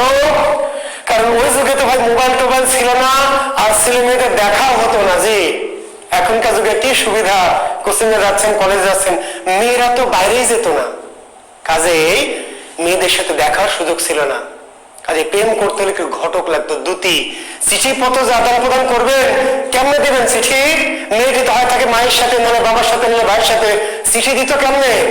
ছোট একজন বাচ্চা কিংবা বয়স্ক কোনো লোক, ছোট বাচ্চা কে কি করে চকলেটের লোভ দেখে যে তোর আপুকে বা ভাইয়াকে চিঠিটা দিয়ে তোকে চকলেট দিব বিস্কুট এই লোভ দেখে ছোট বাচ্চাদের দুধ তেলের কাজ করানো হতো। আর হ্যাঁ, আর বয়স্ক লোক যারা বিশেষ করে দাদি নানি টাইপের, আগের যুগের দাদি নানিদের সাথে দেখবেন নাতিদের খুবই খাতির, খুবই ভালো সম্পর্ক, নানি বা দাদি বন্ধুর মতো সম্পর্ক। তো এই বড়াই ছিল বুড়ি, রাধার দুঃসম্পর্কের মাসি আর কি। তো এই বড়াই বুড়িকে দিয়ে কৃষ্ণ রাধার কাছে প্রেম নিবেদন করেছিল। বড়াই কিসের লোভে দুতিয়ালের কাজটি করেছিল? কিসের লোভে? পানের লোভে। পান পান তাম্বুল তাম্বুল। বড়াই কেন? বড়াই কি ঠেকা পড়েছিল? তাহলে বড়াই কিসের বিনিময়ে রাধার কাছে কৃষ্ণের প্রস্তাব দিতে রাজি হয়েছিল? তাম্বুলের বিনিময়ে, পানের বিনিময়ে। তাহলে কৃষ্ণ বড়াইকে দিয়ে তাম্বুলের লোভ দেখিয়ে, পান খাওয়ার লোভ দেখিয়ে রাধাকে প্রেমের প্রস্তাব পাঠিয়েছিল, প্রেমের প্রস্তাব। এবং প্রথম প্রস্তাবে পাঠিয়েছিল পান। আগের যুগে প্রেমের প্রথম উপহার কি ছিল? পান পান। এখনকার যুগে যেমন গোলাপ দেন, তাই না? জি। আর চলেন একটু কফি খাই, আপু চলেন একটু আপনার সাথে কফি খাই, একটু চা খাই, এগুলো বলে তো শুরু করেন। জি। আর আগের যুগে কি বিয়ান, চলেন একটু পান খাই, চলেন না বিয়ান একটু পান খাই, সে সদরঘাটে পান খাই। পান খাইতে যদি বিয়ান রাজি হয় তাহলে বুঝলেন যে কাম হয়ে গেছে। কফি খাইতে যদি আপু রাজি হয় যে আপু চলে একটু কফি খাই, তাহলে যদি রাজি হয় তাহলে বুঝলেন যে যাকে কফি খেতে গিয়ে কি করবেন, ইনিয়ে বিনিয়ে মনে কথা বলবেন। আগের যুগে পান খাওয়ানো হতো। এবার পান খাতে রাজি হলো, পান খাইলো, এবার যা বুঝলেন যে যা মোটামুটি কাজ হয়েছে। এরপর রুমাল, এরপরে আরো হ্যান ত্যান ইত্যাদি ইত্যাদি নিয়ে আবার ওই যে বালিশের কাভার সেলাই করে দিতে, যাও পাখি বলো তারে সে যেন না ভুলে মরে, হ্যাঁ ইত্যাদি ইত্যাদি। বুঝতে পারলেন এগুলো? তো বড়াইকে দিয়ে কৃষ্ণ কি পাঠালো? পান পাঠালো, তাম্বুল, গুয়া মানে সুপারি, চুন রাধার কাছে নিয়ে গেল বড়াই। প্রস্তাব দিল বড়াই কৃষ্ণের পক্ষ থেকে রাধাকে। প্রস্তাব পেয়ে রাধা রেগে আগুন, যথেচ্ছ ভাষায় গালাগালাজ করলো রাধা বড়াইকে এবং বলল যে কি আমার এত সুন্দর স্বামী আইহন, ভর ভরন্ত সংসার, শাশুড়ি ননদ, আর সামান্য কালো কুলো কৃষ্ণ রাখাল ব্যাধব কৃষ্ণের প্রেমে আমি পড়বো? আমার কি মাথা নষ্ট হয়েছে? বেয়াদব কোথাকার। আর বেয়াদব জানি না যে আমি তার মামি হই। অকথ্য ভাষায় কৃষ্ণকে গালাগালি করলো। শুধু কৃষ্ণকে গালাগালি না, বড়াইকে যার কন্যায় ভাষায় গালাগালি করলো, বুড়ি, মাগি, হ্যান ত্যান, ঢেমনি, সিলানি, নানান ভাষা ইউজ করে যে তুই যৌবনে এমন ছিলি না, তুই কেমন করে প্রস্তাব আমাকে নিয়ে এলি, তুই জানিস না যে কৃষ্ণ আমার কি সম্পর্কে ভাগ্নি হয়। এবং এত গালি দিল, গালিটালে শুধু দিল না, প্রচন্ড গালি দিয়ে যে পান সুপারি চুন নিয়ে গেছিল বুড়ির মাথায় ঢেলে দিয়ে বললো যে বুড়ি তুই খা, তুই এগুলো নিয়ে। এবার চর থাপ্পড় দু একটা দিল। বড়াই কি করলো? কাঁদতে কাঁদতে কৃষ্ণের কাছে চলে এলো। কৃষ্ণের কাছে এলে কৃষ্ণকে বলছে দেখো এই অবস্থা করেছে। বলছে তাই নাকি? এত খারাপ অবস্থা করেছে? বলছে খালি গালি দিয়েছে, চর থাপ্পড় দিয়েছে, তাই নাকি? তোমাকে গালি দিয়েছে? তুমি বয়স্ক মানুষ। বলছে আমাকে না, তোমার কাছে কত গালি দিয়েছে, কত বসে তার কোনো। বলছে খুবই রেগে গেছিল। বলছে প্রচন্ড রেগে গেছে। কৃষ্ণ বলছে তাহলে কাজ হবে। প্রচন্ড যদি রেগে যায়, খেপে যায়, তাহলে বুঝবেন কি কাজ হবে। কাজ, এর নাম পূর্বরাগ। লিখে নেন, পূর্বরাগ। সাহিত্য বুঝতে হবে। পূর্বরাগ মানে নায়িকাকে অফার দিবেন, আর নায়িকা যদি সাথে সাথে গ্রহণ করে নেয়, বুঝবেন যেটা ফাজলামি। যাকে প্রস্তাব দিবেন সেই মেয়েটি রেগে যাবে, খেপে যাবে, চর থাপ্পড় তুলবে, বলছে বেয়াদব ছেলে তুমি চেনো আমাকে, খবরদার কখনো আমার সামনে আসবে না। আমাকে কি যেন তেন মেয়ে ভাবো? আমাকে অন্য মেয়েদের মতো ভাবো? আমি কিন্তু ওরকম না, আমার ফ্যামিলি কিন্তু অন্যরকম, আমি কখনো এগুলো করি না, আমাদেরকে এগুলো পছন্দ করে না, কখনো আমার সামনে এগুলো নিয়ে আসবে না। তুমি বন্ধু আসো, আসো, ক্লাস ফ্রেন্ড আসো, আসো, পরিচিত আসো, থাকো, কখনো ফার্দার যদি আসো আমি কিন্তু। বুঝবেন কাজ হয়ে গেছে। বুঝবেন কি যদি এরকম করে, বুঝবেন কাজ হয়ে গেছে। জি, এগুলা বুঝেন না বলেই তো অনেকের প্রেম হয় না। যে ছেঁচড়া পাখি ছাড়া প্রেম হবে না। বুঝতে পারলেন? খুবই স্মার্ট, খুবই ব্যক্তিত্ববান, খুবই রুচিশীল মানুষের প্রেম হয় না। প্রেম হতে হলে একটু লেসরা ছেঁচড়া সল মারতে চাইলে বলবেন যে যান মারো না, মারো, আরেকটা মারবা, মারো, যত খুশি মারো, দেখবেন প্রেম হয়ে গেছে। আমার একটা বই আছে প্রেম করার 101টি উপায়, জি কিনবেন পরে জানাই দিব। জি, প্রেম করার 101টি উপায়, যাদের লাগবে নক করবেন, জি পাঠিয়ে দেওয়া হবে। জি, তার মানে খুবই পার্সোনালিটি সম্পন্ন মানুষ, প্রেম হওয়ার সম্ভাবনা একদম নাই। প্রেম করতে হলে আপনাকে স্যাক্রিফাইস করতে হবে, ছেঁচড়াপনা করতে হবে, আপনাকে ব্যক্তিত্ব কমাইতে হবে। মেয়েদের ক্ষেত্রেও তাই। জি, তো এবার কৃষ্ণ বড়াইকে বললো, তোমার যত পান লাগে, তাম্বুল লাগে, সুপারি সব আমি দিব, তুমি লেগে থাকো, বুঝবা যে কাজ হয়ে গেছে। বড়াইকে লাগিয়ে রাখলো, পানের অফার বাড়িয়ে দিল। কৃষ্ণ নিজেও লেগে থাকলো। এবার কৃষ্ণ রাধার পিছনে ঘুরঘুর করে। রাধা যখন গোসল করতে যায়, কালিন্দী নদী, কালিন্দী যমুনার একটি শাখা কালিন্দী, কালিন্দী গোসল করতে যায়। কৃষ্ণ কি ওই যমুনার তীরে বসে, কালিনীর তীরে বসে গোসল করা দেখে। যখন নিচ থেকে দেখতে সুবিধা হয় না, কদম গাছ, নিপ বৃক্ষ, নিপ কদম গাছের মগডালে উঠে গোসল করা দেখে রাধার এবং সখীদের। এই জন্য বলা হয় কৃষ্ণ করলে লীলা, আর আমরা করলে কি? এই কাজ যদি আমি করি, কি বলবেন আপনার? রব্বে আব্দুল স্যার, হারাম জানে শয়তান, এত ভালো মনে করি স্যারকে, আর স্যারের মনে এই মেয়েদের গোসল করা দেখে আমার গাছে উঠে, আমার এই যে ভালো ভালো ছেলেগুলা, তাই না? জি, কৃষ্ণ শুধু তাই করতো না, মগডালে উঠে গোসল করাই দেখতো না, কি করতো? ওই যে জামা কাপড় গুলি রেখে যে কি করতো, রাধা সখীরা গোসলে নামতো, কৃষ্ণ ওই পোশাক গুলিকে কি চুরি করতো, হরণ করতে নাম, বস্ত্র হরণ। কি হরণ? বস্ত্র হরণ। শুধু তাই, এবং রাধার আবার বুঝতো যে এই কাম কে করেছে, এই কাম কৃষ্ণ ছাড়া কেউ, এবং খুশি হতো। জি, তাকে এইভাবে করতো। এবং রাধা ছিল ঘোষ বংশের বউ। কোন বংশের বউ? ঘোষ বংশের বউ। ঘোষ, গোয়ালা, গোয়ালা এবং ঘোষ বংশের বউ হিসাবে, পারিবারিক পেশা হিসাবে তারা কি করত? রাধা সখীদের সাথে, মেয়েদের সাথে কাঁধে করে, বাঁকে করে, ঘাড়ে করে দুধ, দই, ঘোল প্রসার করতো, বিক্রি করতো হাটে বাজারে, হাটে নিয়ে যেত কাঁধে করে। এইবার কৃষ্ণ কি করতো? ওই রাধার পিছনে পিছনে যেত। রাধার পিছনে যায়। রাধা হয়তো কোনো সময় রাধা গালি দেয়, বেয়াদব, শয়তান, যা কিছুই বলে, কৃষ্ণ তবু পিছু ছাড়ে না। রাধা যে দিক দিয়ে যায়, পিছন পিছন দিয়ে সেও যায়। রাধা হয়তো ঘাড়ের বাহুকটা ভারী, বাহুক সময় রাখে, রেখে বিশ্রাম নেয়, কৃষ্ণ দিয়ে ওটা তুলে নেয়, ভারখণ্ড। শ্রীকৃষ্ণ কীর্তন কাব্যের আমি খণ্ড বল, ভারখণ্ড, ভারটা কাঁধে তুলে নিয়ে হাঁটা শুরু করে। রাধা গালি দেয়, যত গালি দেয় ও কাঁধে করে তুলে নিয়ে গিয়ে আবার একটু কিছু যায়, এগিয়ে দেয়। রাধা পিছন পিছনে যায়। রাধা আবার মজাও পায় যে ভালো তো, ভাগটা টেনে দেয়। এইভাবে কৃষ্ণ মাঝে মাঝে আসে যখন পিছনে, রাধা দেখে ইচ্ছা করে কি ভাগটা নামিয়ে রাখে, রেখে বসে। কৃষ্ণ তখন এসে কাঁধে ভাগটা নিয়ে পথে এগিয়ে দেয়। এইভাবে চলতে থাকে। একসময় নদী পার হতে একটা হাটে যায়, মথুরার হাটে। মথুরার হাটে যাবে গোকুল থেকে। গোকুল, রাধা কৃষ্ণের বাড়ি গোকুল। গোকুল থেকে কালী নদী পার হয়ে মথুরা যেতে হয় হাট, ওখানে হাটে যাবে রাধা। তো নদীতে নৌকা মাঝি পার করে দেয়। একদিন কৃষ্ণ কি করে? মাঝিকে ভয় দেখিয়ে, টাকার লোভ দেখিয়ে দূরে পাঠিয়ে দেয়, নিজে মাঝি সেজে, গামছা বেঁধে মাঝি সেজে বসে থাকে। রাধাকে তুলে নেয় নৌকায়। রাধা নৌকায় বসে, মাঝ নদীতে নিয়ে গিয়ে নৌকা কি করে? টলমল টলমল করে নৌকা উল্টিয়ে দেয়। উল্টিয়ে দিলে কি হয় বলেন তো? এবার রাধা বাঁচাও বাঁচাও বাঁচাও বলে চিৎকার করে, আর হিরো তো পাশে আছে, বুঝেন নাই? হিরো এবার কোমর জাপতে ধরে সাঁতার কেটে তাকে কিনারে নিয়ে যায়। এইভাবে দিন যায়, মাস যায়। আস্তে আস্তে আস্তে আস্তে রাধার কৃষ্ণের প্রতি আকর্ষণ বাড়তে থাকে। এক সময় রাধা যখন বাড়ি থেকে বের হয়, ঘাড় কাঁধে করে পিছনে তাকায়, বেয়াদবটা আসে নাকি দেখে, শয়তানটা আসেনি কেন, গেল কই, কাম হয়ে গেছে, বুঝেন না? জি, এই বেয়াদবটা নাই কেন পিছনে, আজকে কি হয়েছে, কেন আসছে না? কি কাজ হয়ে গেছে না? জি, কাজ হয়ে গেছে। ছেড়ে দে শয়তান, তুই আমার দেহ পাবি কিন্তু মন পাবি না, তাই না? জি, এইবার এইভাবে দুজনের প্রেম হয়। তারপর কৃষ্ণ এইভাবে দিন যায়, মাঝে আমি খুব ডিটেলসে যাচ্ছি না।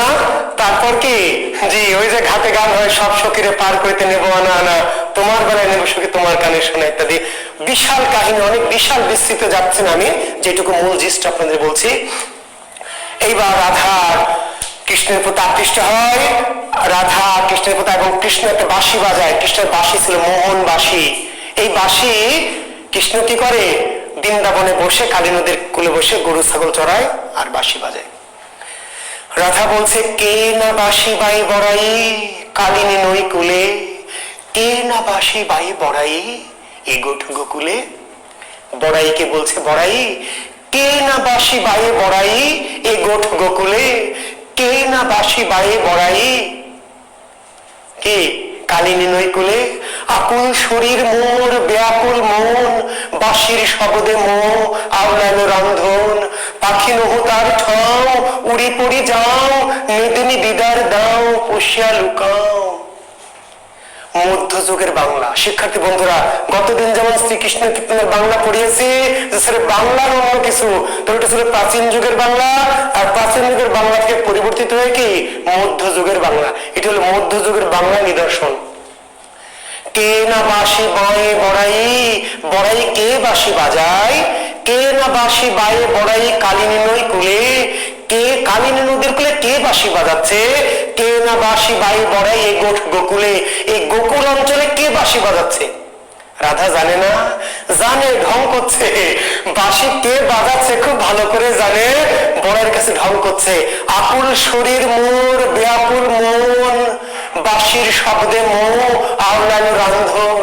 আকুল শরীর মোর, শরীর আকুল, মন ব্যাকুল। মন যখন ব্যাকুল, শরীরও আকুল। আকুল শরীর মোর ব্যাকুল মন, বাঁশির শব্দে মো আওলানো রন্ধন। বাঁশির শব্দে আমার রান্না কি হচ্ছে, এলোমেলো হয়ে যাচ্ছে। রান্না ঠিক থাকবে? বেদের মেয়ে জ্যোৎস্নার ছবি দেখেছেন শিক্ষার্থী বন্ধুরা কেউ? বেদের মেয়ে জ্যোৎস্নার ছবি দেখেছেন? নাম শুনেছেন? জি, ওই যে ইলিয়াস কাঞ্চন সাহেব আর অঞ্জু আপা। মিস কল বাঁশি, অঞ্জু বলে দিয়েছে তুমি যখন ডাকবা আমাকে মিস কল মারবা বাঁশি দিয়ে। এবার ইলিয়াস কাঞ্চন মিস কল মারছে বাঁশি দিয়ে, ওদিকে অঞ্জু তো বাড়িতে রান্না করছে, কেমনে আসবে? এবার এসে বলছে আমি যখন রাঁধতে বসি, আমি যখন রাঁধতে বসি বন্ধু বাজাই বাঁশি, রান্না বাড়া রেখে আমি কেমন করে আসি, pay pay pay pay pay pay pay pay pay pay pay pay pay pay. আমি যখন রাঁধতে বসি বন্ধু বাজাও বাঁশি, রান্না বাড়া রেখে আমি কেমন করে আসি, দাদা ও দাদি রে আমি কি দিয়ে বুঝাই, কঙ্খের কলস লইয়াই আমি প্রেম যমুনায় যাই। হে বুঝেন না? ওই একই কাহিনী, সেম টু সেম কাহিনী। জি, ওই শ্রীকৃষ্ণ কীর্তনের কাহিনী নকল করা বকুলের। এটা রাধা রান্না করছে, কৃষ্ণের বাঁশি বাজাচ্ছে। কৃষ্ণ বলছে আকুল শরীর মোর ব্যাকুল মন, বাঁশির শব্দে মো আওলানো রান্ধন। বাঁশির শব্দে রান্না এলেই যাচ্ছে। পাখি নহু তার ঠাও, উড়ি পড়ি যাও, পাখি নহু তার ঠাও, উড়ি পড়ি যাও, মেদিনী বিদার দাও, পুষিয়া লুকাও। পাখি নই, যদি পাখি হতাম তার কাছে উড়ে চলে যেতাম। পাখি নহু তার ঠাও, উড়ি পড়ি যাও। পাখি হলে তো এক্ষুনি উড়ে চলে যেতাম, পাখি নই, উড়ে যেতে পারছি না। আবার বাঁশি যে কলজা ধরে টান দিচ্ছে, কি ঠিক থাকা যায়? আপনারা সবাই বুঝবেন না, যাদের কমন পড়েছে তারা বুঝবে। আপনাদের যাদের কমন পড়েনি তারা কেমনে বুঝবেন? জি, প্রেমিক কল দিচ্ছে আর বাবা মা এসছে, বাবা মার সাথে আছেন, প্রেমিক কল দিয়েই যাচ্ছে, বাবা মাকে বলা যাচ্ছে না, তাহলে তারাই বুঝবে যে কি যন্ত্রণা। পাখি নহু তার ঠাও, উড়ি পড়ে যাও। পাখি হলে উড়ে চলে যেতাম, পাখি নিয়ে পাখি তো আমি উড়ে যেতে পারছি না। আবার এই কষ্ট সহ্য করতে পারছি না, বাঁশি যে কলজা ধরে টান দিচ্ছে, সহ্য করা যায়? মেদিনী বিদার দাও, পুষিয়া লুকাও। মেদিনী মাটি পৃথিবী তুমি দুই ভাগ হও, আমি ঢুকে যাই, আমি আর এই কষ্ট সহ্য করতে পারছি না। কৃষ্ণের বাঁশি কলজা ধরে টান দিচ্ছে, যাওয়াও যাচ্ছে না, আবার এই কষ্ট সহ্য করা যাচ্ছে না। মাটি তুমি দুই ভাগ হও, আমি তোমার মধ্যে ঢুকে পড়ি, আমি আর সহ্য করতে পারছি না। দেখেন একজনের কমন পড়েছে মোহাম্মদ জাহিদ, আমাদের ছাত্র জাহিদের কমন পড়েছে। জি, থ্যাংক ইউ জাহিদ, কমন পড়েছেন স্বীকার করার জন্য।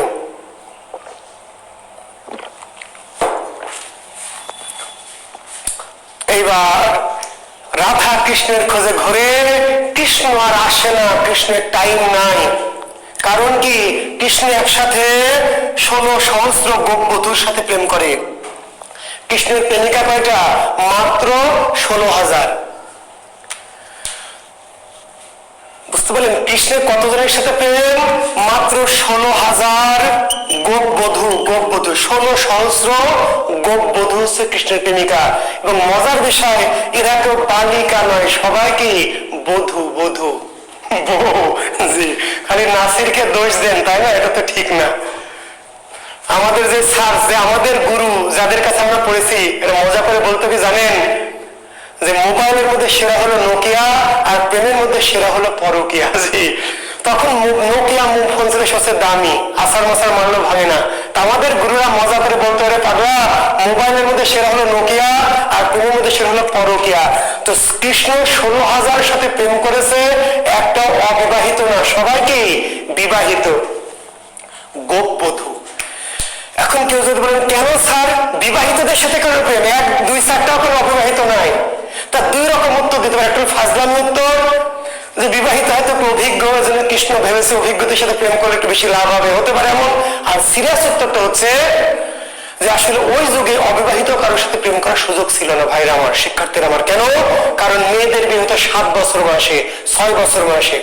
বঙ্কিমচন্দ্রের যে মেয়ে যার সাথে বিয়ে হয়েছিল বঙ্কিমচন্দ্রের স্ত্রী 5 বছর, বঙ্কিমের বয়স 11 আর বঙ্কিমের স্ত্রীর বয়স 5। তাহলে মেয়েদের বিয়ে শুরু হতো 5, 6, 7 বছর বয়সে। তাহলে বিয়ের আগে প্রেম করতে চাইলে তো 3-এ টার্গেট করতে হবে, সম্ভব? কাজে আগের যুগে যত প্রেম, এই যে এবার বিসিএস 41 বিসিএস দেখবেন পরীক্ষা প্রশ্ন হয়েছে বিধবাদের প্রেম নিয়ে রচিত উপন্যাস। অনেকে বলেছে স্যার কোন বেয়াদব টিচার প্রশ্ন করেছে, শয়তান ফাজিল, এটা করে প্রশ্ন হলো বিধবা মেয়েদের প্রেম নিয়ে। আসলে ওই যে বঙ্কিমের যে উপন্যাস, রবীন্দ্রনাথের যে উপন্যাস, শরতের যে উপন্যাস, কোন নায়িকা অবিবাহিত নয়। কেন ভাই? কারণ হচ্ছে বুঝতে হবে সমাজ বাস্তবতা, বুঝতে হবে সমাজ বাস্তবতা কি, যে ওই সময় মেয়েদের বিয়ে হচ্ছে 7, 8, 9 বছর বয়সে। কাজে কেমন অবিবাহিত মেয়েদের প্রেম হবে? যে যখন বিয়ে হয়েছে মেয়েটির 7 বছর বয়সে, সে তো বিয়ে কি বোঝে না, স্বামী কি বোঝে না। তার বিয়ে হয়েছে 40 বছর, 48 বছরের লোকের সাথে। 5 বছরের মেয়ে বিয়ে হয়েছে 48 বছর, 47 বছর, 52 বছর, 65 বছরের লোকের সাথে। বুঝতে পারলেন? মেয়েটি তখন বিয়ে কি স্বামী কি বোঝে না। যখন স্বামী মারা গেছে 5 বছর পরে, মেয়েটির বয়স তখন 12-13। যখন মেয়েটি বোঝে স্বামী কি, সংসার কি, জীবন কি, তখন সে জানে সে বিধবা। সাদা শাড়ি পরতে হবে, চুড়ি পরা যাবে না, সিঁদুর দেওয়া যাবে না, চুল কেটে ফেলতে হবে, মাছ খাওয়া যাবে না, মাংস খাওয়া যাবে না, ডিম খাওয়া যাবে না, পেঁয়াজ খাওয়া যাবে না। কারণ কি জানেন? অনেক কথা আছে ভাই, অনলাইন ক্লাসে সব কথা বলছি না। নারীদের জীবন কি অর্থাৎ এই যে দেখেন একটা মেয়ে কি, সে যখন তার জীবন বোঝার বয়স হয়েছে, জীবন কি যৌবন কি বোঝে, তখন সে জানে সে বিবাহিত। কোন ছেলের দিকে সে তাকাতেও পারবে না, এবং কি মাছ মাংস ডিম দুধ কিছু খাবে না। কেন খাবে না জানেন? শাস্ত্রে কেন নিষেধ করেছে? এই জন্য নিষেধ করেছে যাতে এই মেয়েটির মধ্যে শারীরিক কোন উত্তেজনা তৈরি না হয়। এই মেয়েটা বেঁচে থাকবে কিন্তু মরার মতো। চুল কেটে দেওয়া হবে, সাদা শাড়ি পরে দেওয়া হবে, ভালো কিছু খাবে না, ফলে চেহারার কিছু গ্লেজ থাকবে না, শরীরটা নষ্ট হয়ে যাবে। অর্থাৎ তার দিকে, তার ভিতরে কোনো আকর্ষণ, কোনো উত্তেজনা থাকবে না, বেঁচে থাকবে কিন্তু মরার মতো হয়ে। আর কোন মেয়ের যদি, কোন স্বামী যদি বউ মারা যায়, মারা গেলে কি বেটা বেঁচে থাকতে 12, 13, 14, 15টা বিয়ে করতে পারবে, যত খুশি তত্ত্ব। আর মরে গেলে যা খুশি তাই খেতে পারবে। এগুলো ধর্মীয় বিধান। এই জন্য তো রবীন্দ্রনাথ, বঙ্কিম অনেকে আছেন ধর্মীয় বিধানগুলি পছন্দ করেননি। পছন্দ করেননি বলে তো সাহিত্যিকদের বলে নাস্তিক। হিন্দু সাহিত্যিকরা যেমন হিন্দুদের কাছে নাস্তিক, মুসলমান সাহিত্যিকরা মুসলমানদের কাছে নাস্তিক। জি, তো যাই হোক আমরা সেই আলোচনায় যাবো না, শুধু একটু বলে রাখছি যে কেন ওই যুগের সাহিত্য, কেন বঙ্কিমের উপন্যাসের নায়িকা সবই বিধবা, কেন রবীন্দ্রনাথের উপন্যাসের বেশিরভাগ নায়িকা বিধবা, কেন ওই সময় ওই যে বললাম যে, কিংবা যে শ্রীকৃষ্ণের নায়িকাগুলি বা প্রেমিকাগুলি কেন বধূ, কারণ বধূ ছাড়া কি অবিবাহিত কারোর সাথে প্রেম করার সুযোগ ছিল না। জি, আশা করি কথাটি বুঝতে পেরেছেন। এইবার রাধা কৃষ্ণের খোঁজে থাকে, কৃষ্ণকে আর পায় না। বড়াইকে বলছে, বড়াই কৃষ্ণ যদি না আনিয়া দেহ, আজই ত্যাজিব দেহ। কৃষ্ণ যদি না আনিয়া দেহ, তাহলে এখনই ত্যাজিব দেহ। রাধার থাকতে পারছে না। এবার বড়াই চলে গেল কৃষ্ণের কাছে, গিয়ে কৃষ্ণকে খুঁজে বের করে বলছে, তুমি এই মেয়েটা সহজ সরল মেয়েটার সর্বনাশ করলা, তার মন হরণ করলা, তাকে উত্তেজিত করলা বা তাকে প্রলুব্ধ করলা, করে মেয়েটি তোমার জন্য পাগল, তুমি তার সাথে দেখা করো না, কি ব্যাপার? কৃষ্ণ বলছে, আসলে আমার তো সমস্যা, আমি তো অনেক সময় পাচ্ছি না, আর আসলে এটা তো ঠিক না, আমি যেটা করেছি এটা না বুঝে করেছি, এটা অন্যায়, এটা পাপ। সে তো আমার মামি, আমি তো না বুঝে অবুঝের মতো কাজ করেছি, এটা ঠিক হয়নি। আসলে উনি তো আমার মামি, মামির সাথে এগুলো করা ঠিক না বুঝেই করেছি, তো যা যা করেছি তাকে আমাকে ভুলে যেতে বললো, আসলে এটা ঠিক না, অন্যায়, পাপ। এবার বড়াই গিয়ে রাধাকে বললো যে কৃষ্ণ এই কথা বলেছে। পরে বলছে, সে আমার ভাবনা নাকি, এটা আমার দেখার সময় নাই, পরিবেশ নাই, আমার সে সুযোগ নাই। তাকে ছাড়া আমি বাঁচবো না, সে আমার কে, এটা পাপ না পুণ্য এত কিছু ভাবার অবস্থা আমার আর কি নাই। এইবার রাধা নিজে বের হলো কৃষ্ণকে খুঁজে বেড়ায় রাধা পাগল হয়ে সেই কালিন্দী নদীর কূলে, সেই বটমূলে, সেই তরুতলে যেখানে কৃষ্ণ ঘুরে বেড়াতো। এবার যেই বটমূলে কৃষ্ণ বসতো, রাধা গিয়ে সেখানে বসে কৃষ্ণের স্পর্শ অনুভব করে, ভাবে যে কৃষ্ণ নেই। কে বললো কৃষ্ণ নেই? কৃষ্ণ তো সব জায়গায় আছে। কৃষ্ণ ওই যেই বটমূলে কৃষ্ণ বসেছিল, রাধা গিয়ে বসে কৃষ্ণের স্পর্শ অনুভব করে। যেই পথে কৃষ্ণ হাঁটতো, ওই যে মনে আছে যে যেই পথে কৃষ্ণ হাঁটতো সেই পথে রাধা হেঁটে কৃষ্ণের স্পর্শ অনুভব করে। যেই কালিন্দী নদীকে যেই জলে কৃষ্ণ নেমে গোসল করতো, সেই জলে রাধা নেমে সেই জলের মধ্যে কৃষ্ণের স্পর্শ অনুভব করে। রাধা উপলব্ধি করলো কে বলে কৃষ্ণ নেই, কৃষ্ণ কি সর্বত্রই, কৃষ্ণ সর্বত্রই, সব জায়গায় কৃষ্ণ আছে। কৃষ্ণকে হৃদয়ে রাখতে হবে, হৃদয়ে, বাইরে কৃষ্ণকে পাওয়া যাবে না। কৃষ্ণ কোথায়? কৃষ্ণকে অনুভব করতে হবে, অনুভব করলে কৃষ্ণকে সব জায়গায় পাওয়া যাবে। রাধা কৃষ্ণকে অনুভব করতে থাকলো, কৃষ্ণের জন্য অপেক্ষা করতে। আর কৃষ্ণ মূল যে কাজ কংসকে বধ, কৃষ্ণ কংসকে বধ করার জন্য চলে গেল, আর রাধা কৃষ্ণের অপেক্ষায় দিন কাটাতে লাগলো। এর মধ্যে দিয়ে কাহিনীটা শেষ হয়েছে। এবং এটি হলো বাংলা সাহিত্যের প্রথম কি ট্র্যাজেডি, বাংলা সাহিত্যের প্রথম ট্র্যাজেডি শ্রীকৃষ্ণ কীর্তন। ট্র্যাজেডি মানে কি? ওই যে বিয়োগাত্মক, বাংলা সাহিত্যের প্রথম বিয়োগাত্মক ঘটনার নাম কি? তাহলে এর মধ্যে এত প্রেম, প্রচন্ড প্রেম, কিন্তু তবুও রোমান্টিক নাকি ট্র্যাজেডি। কেন? যে মিলন হয়, শেষে যদি নায়কের মিল না ঘটে, সেই কাহিনীকে বলা হয় কি? বাংলা সাহিত্যের প্রথম ট্র্যাজেডি শ্রীকৃষ্ণ কীর্তন। মনে থাকবে, শেষ হয়েছে কি দিয়ে? রাধার বিরহের মধ্যে দিয়ে। কাহিনী শেষ হয়েছে রাধার কি বিরহের মধ্য দিয়ে। এই যে কাহিনীটা বললাম, এখানে 13টি খণ্ডে রচিত। কয় খণ্ডে? 13টি খণ্ডে। আচ্ছা, কংস হলো এলাকার অত্যাচারী রাজা।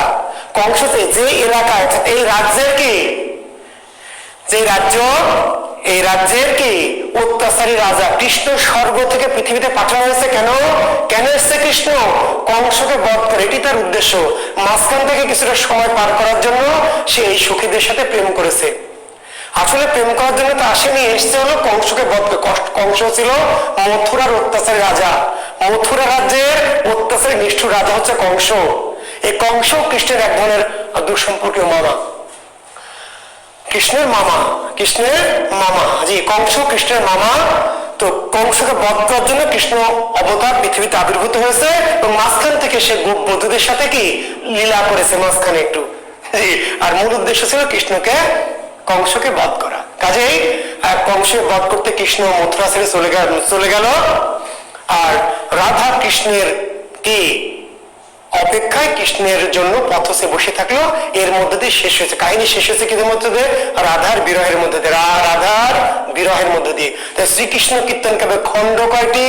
এই যে কাহিনী বললাম, কাহিনী 13টি খণ্ড রয়েছে। তো লিখে নেন, শ্রীকৃষ্ণ কীর্তন কাব্যে খণ্ড হলো 13টি। শ্রীকৃষ্ণ কীর্তন কাব্যে খণ্ড 13টি, কিন্তু রিটেন যারা দেবেন খণ্ড কয়টি কি কি? পিলিতে শেষ। খণ্ড কয়টি? 13টি। প্রথম খণ্ডের নাম কি? জন্মখণ্ড। কৃষ্ণ কি করে জন্ম নিল? প্রথম খণ্ডের নাম কি? জন্মখণ্ড। কৃষ্ণের জন্ম কিভাবে হলো?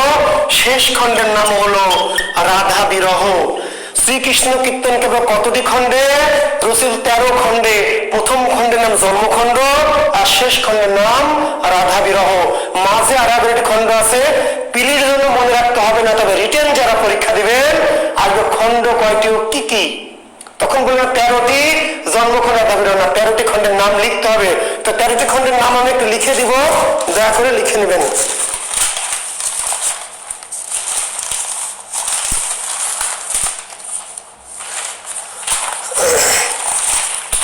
13টি খণ্ডের নাম একটু লিখে নেবেন। জন্মখণ্ড, তারপর জন্মখণ্ডের পরে কি? তাম্বুল খণ্ড। তাম্বুল মনে আছে? ওই যে তাম্বুল, পান পাঠালো, জন্মালো, তারপরে কি তাম্বুল, প্রেমের উপহার পাঠালো, তাম্বুল খণ্ড। তারপরে দান খণ্ড, দান, উপহার পাঠালো, উপহার। কি দান? ওই যে দান চাই, কানের সোনা, সব সখীরা পার করতে নেব না, না তোমার বেলায় যে 13 খণ্ডের নাম মুখস্থ করতে হবে। যদি আপনি রিটেন দেন, রবিন হাসান যদি রিটেন পরীক্ষার্থী হন তাহলে 13টি খণ্ডের নাম মুখস্থ করতে হবে, কারণ যে খণ্ড কয়টি ও কি কি। আর যদি প্রিলিমিনারি পরীক্ষার্থী হন তাহলে আপাতত 13টি খণ্ড মুখস্থ করতে হবে না। জি, দান খণ্ড, তারপর নৌকা খণ্ড, ওই যে নৌকাতে করে রাধাকে পার করলো, পরে যমুনায় নিয়ে গিয়ে নৌকা ডুবে যা যা ঘটালো সেটা হলো নৌকা খণ্ড। তারপরে কি ভার খণ্ড, ভার, ওই যে ভার বহন করতো কাঁধে করে, কি ভার নিয়ে যেত, রাধার ভার কৃষ্ণ বহন করে, তো ভার খণ্ড। তারপরে ছত্র খণ্ড, কি খণ্ড? ছত্র, রাধার মাথায় ছাতা ধরে নিয়ে যেত, রাধা যেত, রাধার চেহারায় রোদ লাগবে এজন্য কৃষ্ণ কি করে ছাতা ধরে মাথায় ধরে নিয়ে যায়, ছত্র খণ্ড। তারপরে বৃন্দাবন খণ্ড, বৃন্দাবনে রাধা কৃষ্ণের যে লীলা, যে প্রণয়, বুঝতে পারলেন? আপনারা যেমন ভদ্রাবনে বা কি ওই যে পদ্মা বনে বা আরো কি কি বন আছে এগুলোতে লীলা করেন ইত্যাদি আর কি, বৃন্দাবন খণ্ড। তারপরে কালীয় দমন খণ্ড, কালীয় দমন, ওই যমুনা নদীতে কালীয় নাগ নামে একটা নাগ ছিল, কালীয় নাগ, তো কালীয় নাগকে দমন করেছিল কৃষ্ণ। বীর হিরো না, হিরোগিরি দেখাতে হবে না নায়িকার সামনে, তো নায়িকার সামনে কৃষ্ণ হিরোগিরি দেখাচ্ছিল কি করে? কালীয় নাগকে দমন করেছিল, কালীয় নাগে, কালীয় নাগকে দমন করে তার বীরত্ব প্রকাশ করেছিল, ফলে তো রাধারা আকৃষ্ট হয়েছিল আর কি। এরপর যমুনা খণ্ড, যমুনা, জি যমুনা নদীতে কি ঘটনা ঘটছে। এরপরে হার খণ্ড, হার, জি হার খণ্ড। তারপর হলো বান খণ্ড, বান। তারপরে বংশী খণ্ড, বংশী খণ্ড। তারপর রাধা বিরহ। এই হচ্ছে 13টি খণ্ড। আমি আপনার বলছি পিলির জন্য 13টি নামই মনে রাখার দরকার নাই, ঠিক আছে, কিন্তু রিটেনের জন্য 13টি খণ্ডের খণ্ডগুলো কি কি? তাহলে জন্মখণ্ড, তাম্বুল খণ্ড, যে বললাম জন্মখণ্ডে কৃষ্ণের কিভাবে জন্ম হলো, তাম্বুল খণ্ডে কিভাবে যে তাম্বুল পান দিয়ে তার প্রেমের উপহার পাঠালো। দান খণ্ড, কৃষ্ণ রাধার কাছে কি দান চাই, কি দান চাই? তোমার কানের সোনা, জি তাকে আলিঙ্গন করতে চায়, দান। নৌকা খণ্ড, যে নৌকায় পার করতে গিয়ে যে ঘটনা ঘটলো, নৌকা। ভার খণ্ড, যে ভার বহন করে কৃষ্ণ রাধাকে ভার বহন করে যায়, ছাতা ধরে নিয়ে যায়, ছত্রখণ্ড। বৃন্দাবনে রাধা কৃষ্ণের যে প্রেম লীলা হয়। কালীয় দমন, কালীয় নাগকে দমন করেছিল কিভাবে? যমুনা খণ্ড, যমুনা নদীতে রাধা কৃষ্ণের যে প্রেম। হার খণ্ড, হার, হার হাতের কঙ্কন বা হার, জি। বান খণ্ড, মানে বান খণ্ড ছিল এখানে দুই রকম। যে বান হচ্ছে যে ওই যে ইয়েকে মানে কৃষ্ণের যে বান, প্রেমের বান, প্রেমের বানে রাধা কেমন করে জর্জরিত হয়েছে, বুঝলেন? সিনেমা দেখেন না, লাভ সিনেমা বান আঁকানো থাকে, দেখেছেন কখনো এরকম? তীর সিনেমা, তীর হলো বান, বান মানে তীর, বান মানে তীর। প্রেমের দেবতা মদন, নাম শুনেছেন? মদন প্রেমের দেবতা, প্রেমের দেবতা যখন আপনাকে তীর মারে, কখন প্রেমে পড়েন আপনি? মদন যখন তীর মারে, তো মদনের এটা হলো তীর, বান, অর্থাৎ রাধা হৃদয়ে কৃষ্ণের প্রেমের তীর। এর আগে তো যা হয়েছে সব হঠাৎ ঘটে গেছে, কিন্তু বান খণ্ডে এসে কৃষ্ণের রাধা একেবারে গেঁথে গেছে, প্রেমে গেঁথে গেছে, জি কৃষ্ণের প্রেমের বান রাধার বুকে গেঁথে গেছে। তারপর বংশী খণ্ড, এবার বংশী চুরি করলো, রাধা মনে হয়েছে, তারপরে রাধাকে পাত্তা দিল না কৃষ্ণ, তখন রাধা মনে করলো যে এই সর্বনাশ ঘটছে কেন? বাঁশির জন্য। কেন কৃষ্ণের প্রতি এত তোলা হচ্ছে? বাঁশির জন্য। বাঁশির শব্দ শুনে আমি ঘরে থাকতে পারছি না, স্থির থাকতে পারছি না, বাঁশি রাখবো না। বাঁশি শুনে আর কাজ নেই, সে তো ডাকাতিয়া বাঁশি, শুনেছেন? চোরা দিন দুপুরে চুরি করে, রাত্রে তো কথা নয়, ডাকাতিয়া বাঁশি। বাঁশিতে ঘুম ধরে তবু পোড়া বাঁশিতে কেন ঘুম ধরে না? কত জনায় মরে শুধু, পোড়া বাঁশি কেন মরে না?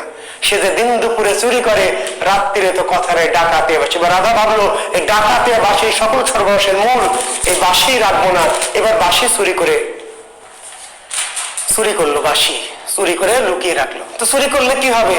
কৃষ্ণ তো বুঝে ফেললো যে কে করতে পারে আকাম, রাধা ছাড়া কেউ না। তখন রাধার কাছে অনেক অনুনয় বিনয় করে বাঁশি আবার নিল এবং রাধা শর্ত দিল যে বাঁশি নিতে পারবা কিন্তু আমাকে আর জ্বালাতে পারবা না এবং আমি যা বলবো আমার কথা মতো কি চলতে হবে। কিন্তু বাঁশি নিয়ে কৃষ্ণ আর রাধার সাথে দেখাই করলো না, সে চলে গেল কংসকে বধ করতে, আর রাধা তখন কৃষ্ণের বিরহে পথ চেয়ে থাকল। রাধা বিরহ। তো শিক্ষার্থী বন্ধুরা, আশা করছি আপনারা শ্রীকৃষ্ণ কীর্তন কাব্য সম্পর্কে মোটামুটি ধারণা পেয়েছেন এবং তথ্য পেয়েছেন। জি, গান আকারে বলতে পারি, তবে আজকে পরীক্ষা যেহেতু নিব, ঠিক আছে, গান শোনাবো একদিন। জি, রমজান মাস পার হয়ে যাক, আমরা গান শোনাবো। হ্যাঁ, গান শোনাবো ইনশাল্লাহ। তো শ্রীকৃষ্ণ কীর্তন কাল্পনিক নাকি বাস্তবিক, এই তো আতাউর আতিক, এই যে অবান্তর করছেন, সাহিত্যের বাস্তব নাকি সত্য, এটা কেন দরকার, কি দরকার আপনার? জসীমউদ্দিনের দাদির কবরে ডালিম গাছ ছিল কিনা, এটা আপনার বনলতা সেন ছিল কিনা, এটা আপনার প্রশ্ন না ভাই। সাহিত্যের সত্য, যার নাম পোয়েটিক্যাল ট্রুথ, লিটারারি ট্রুথ, এটা কোনো ইউনিভার্সাল ট্রুথ না, মনে রাখবেন। সাহিত্যের সত্যের নামই হলো লিটারারি ট্রুথ। এটা সত্যও না মিথ্যাও না, থাকতেও পারে না পারে, ছিল কিনা সত্যি কিনা স্যার, রামায়ণের ওই কাহিনী সত্য কিনা, মহাভারতের কাহিনী সত্য কিনা, শ্রীকৃষ্ণের, এইগুলো অবান্তর। সত্য কিনা যে বিশ্বাস করবে সে করবে, যার ধর্ম সে বিশ্বাস করবে। আর আমার আপনার তো ধর্ম না, আমি তো আপনাকে বিশ্বাস করার জন্য পড়াচ্ছি না ভাই, আপনাকে তথ্য জানানোর জন্য, বিশ্বাস অবিশ্বাসের জন্য না। আপনাকে পড়াচ্ছি কেন? তথ্য জানবেন, তথ্য। এটা জেনে বিশ্বাস করার দরকার নাই, অবিশ্বাস করার দরকার নাই। যার বিশ্বাস সে বিশ্বাস করবে, যার ধর্ম সে বিশ্বাস করবে, যার ধর্ম না সে বিশ্বাস করবে না। এই যে আমাদের হযরত মুহাম্মদ সাল্লাল্লাহু আলাইহি সাল্লাম যখন মিরাজে যান, মিরাজে গেলেন, উনি সপ্ত আসমান অতিক্রম করে স্রষ্টার সাথে সাক্ষাৎ করলেন, স্বর্গ বেহেশত দোজখ দেখলেন, দেখে আবার ফিরলেন, এসে দেখলেন অজুর পানি গড়াচ্ছে, তাই না, তারপর তালা তখনও নড়ছে। তো এটা আপনি বিশ্বাস করেন বলে এটা আপনার জন্য ধর্ম। হিন্দু খ্রিস্টান বৌদ্ধকে যদি বলবে যে আমি আর গাঁজা খাওয়ার জায়গা পাও না, গুল মারার, সে বিশ্বাস করবে না, কারণ এটি তার জন্য ধর্ম নয়। তো রাধা কৃষ্ণের প্রেম লীলা এবং কেন এমন, এই যে কেন এত প্রেমিকা, কেন বিবাহিতের সঙ্গে প্রেমের একটা ধর্মীয় ব্যাখ্যা আছে। তবে একটি কথা, আমি ধর্মীয় ব্যাখ্যা এতই জানি যে আমি যদি দেওয়া শুরু করি তাহলে কিন্তু থামবো না। কিন্তু সমস্যা একটাই যে আমরা যেহেতু জবের জন্য পড়ছি, এখানে ধর্মীয় ব্যাখ্যাটা আমরা অপ্রয়োজনীয় মনে করছি, বুঝতে পারলেন, যার ফলে আমি ধর্মীয় ব্যাখ্যায় যাচ্ছি না। ঠিক আছে শিক্ষার্থী বন্ধুরা? হ্যাঁ, কাজেই কেন এই যে রাধাকৃষ্ণ প্রেম, এর মধ্য দিয়ে কি আধ্যাত্মিকতা পরবর্তী জগতে এসছে, ধর্মীয় ব্যাখ্যাটা কি, এই যে জীবাত্মা পরমাত্মা, পরবর্তী যে রাধাকৃষ্ণ বৈষ্ণব পদে, তার অনেক ব্যাখ্যা আছে। সেই ধর্মীয় ব্যাখ্যা, যিনি বৈষ্ণব ভক্ত, যিনি রাধাকৃষ্ণের ভক্ত, তার কাছে এর কিন্তু আলাদা ব্যাখ্যা আছে। এই প্রেমের একটা আলাদা ব্যাখ্যা, আলাদা মর্যাদা আছে। তো সেই ব্যাখ্যা আজকে যাব না, পরে কোনোদিন বৈষ্ণব পদাবলী পড়াতে গেলে আমার একটু লাগবে বৈষ্ণব পদাবলী, কারণ সেটি যেহেতু ধর্মীয় ব্যাখ্যা, অল্প একটু দিব, তখন বুঝতে পারবেন যে রাধাকৃষ্ণের প্রেমের মধ্যে কি আধ্যাত্মিকতা আছে। তো কারো কোনো শ্রীকৃষ্ণ কীর্তন নিয়ে প্রশ্ন আছে? না থাকলে আজকের ক্লাস শেষ করব। আজকে কিছু বাড়তি কথা বলেছি, তারপরে এই কথাগুলি দরকার ছিল। জি, আর আমরা তাহলে এখন পরীক্ষায় যাব। আমি ক্লাস থেকে বেরিয়ে জীবাত্মা পরমাত্মা সম্পর্কে একটু বলবো। আমি যখন বৈষ্ণব পদাবলী পড়াবো, এই কথাটুকুকে, বৈষ্ণব পদাবলী যখন পড়াবো, জীবাত্মা পরমাত্মা এবং কেন রাধাকৃষ্ণের প্রেমকে কিছু মানুষ ধর্মীয় অনুভূতি দিয়ে আলোচনা করছে, অল্প একটু, খুব বেশি অল্প একটু কথা বোঝানোর চেষ্টা করবো, অল্প একটু। জি, সেটা বৈষ্ণব পদাবলীর সময়। জি, তো ভালো থাকবেন, সুস্থ থাকবেন, সুন্দর থাকবেন। জি, জুয়েল কিবিরের সাথে থাকবেন, তাই না? তারপর রিয়াদ হোসেন স্যারের সাথে থাকবেন, ভালো ভালো শিক্ষকের সাথে থাকবেন, যারা আপনাকে পথ দেখাবে, আপনার জীবনটাকে সামনের দিকে নিয়ে যাবে। জাকির বিসিএসের সাথে থাকবেন, আমাদের সাথে থাকবেন। শুভকামনা, শুভরাত্রি, আল্লাহ হাফেজ।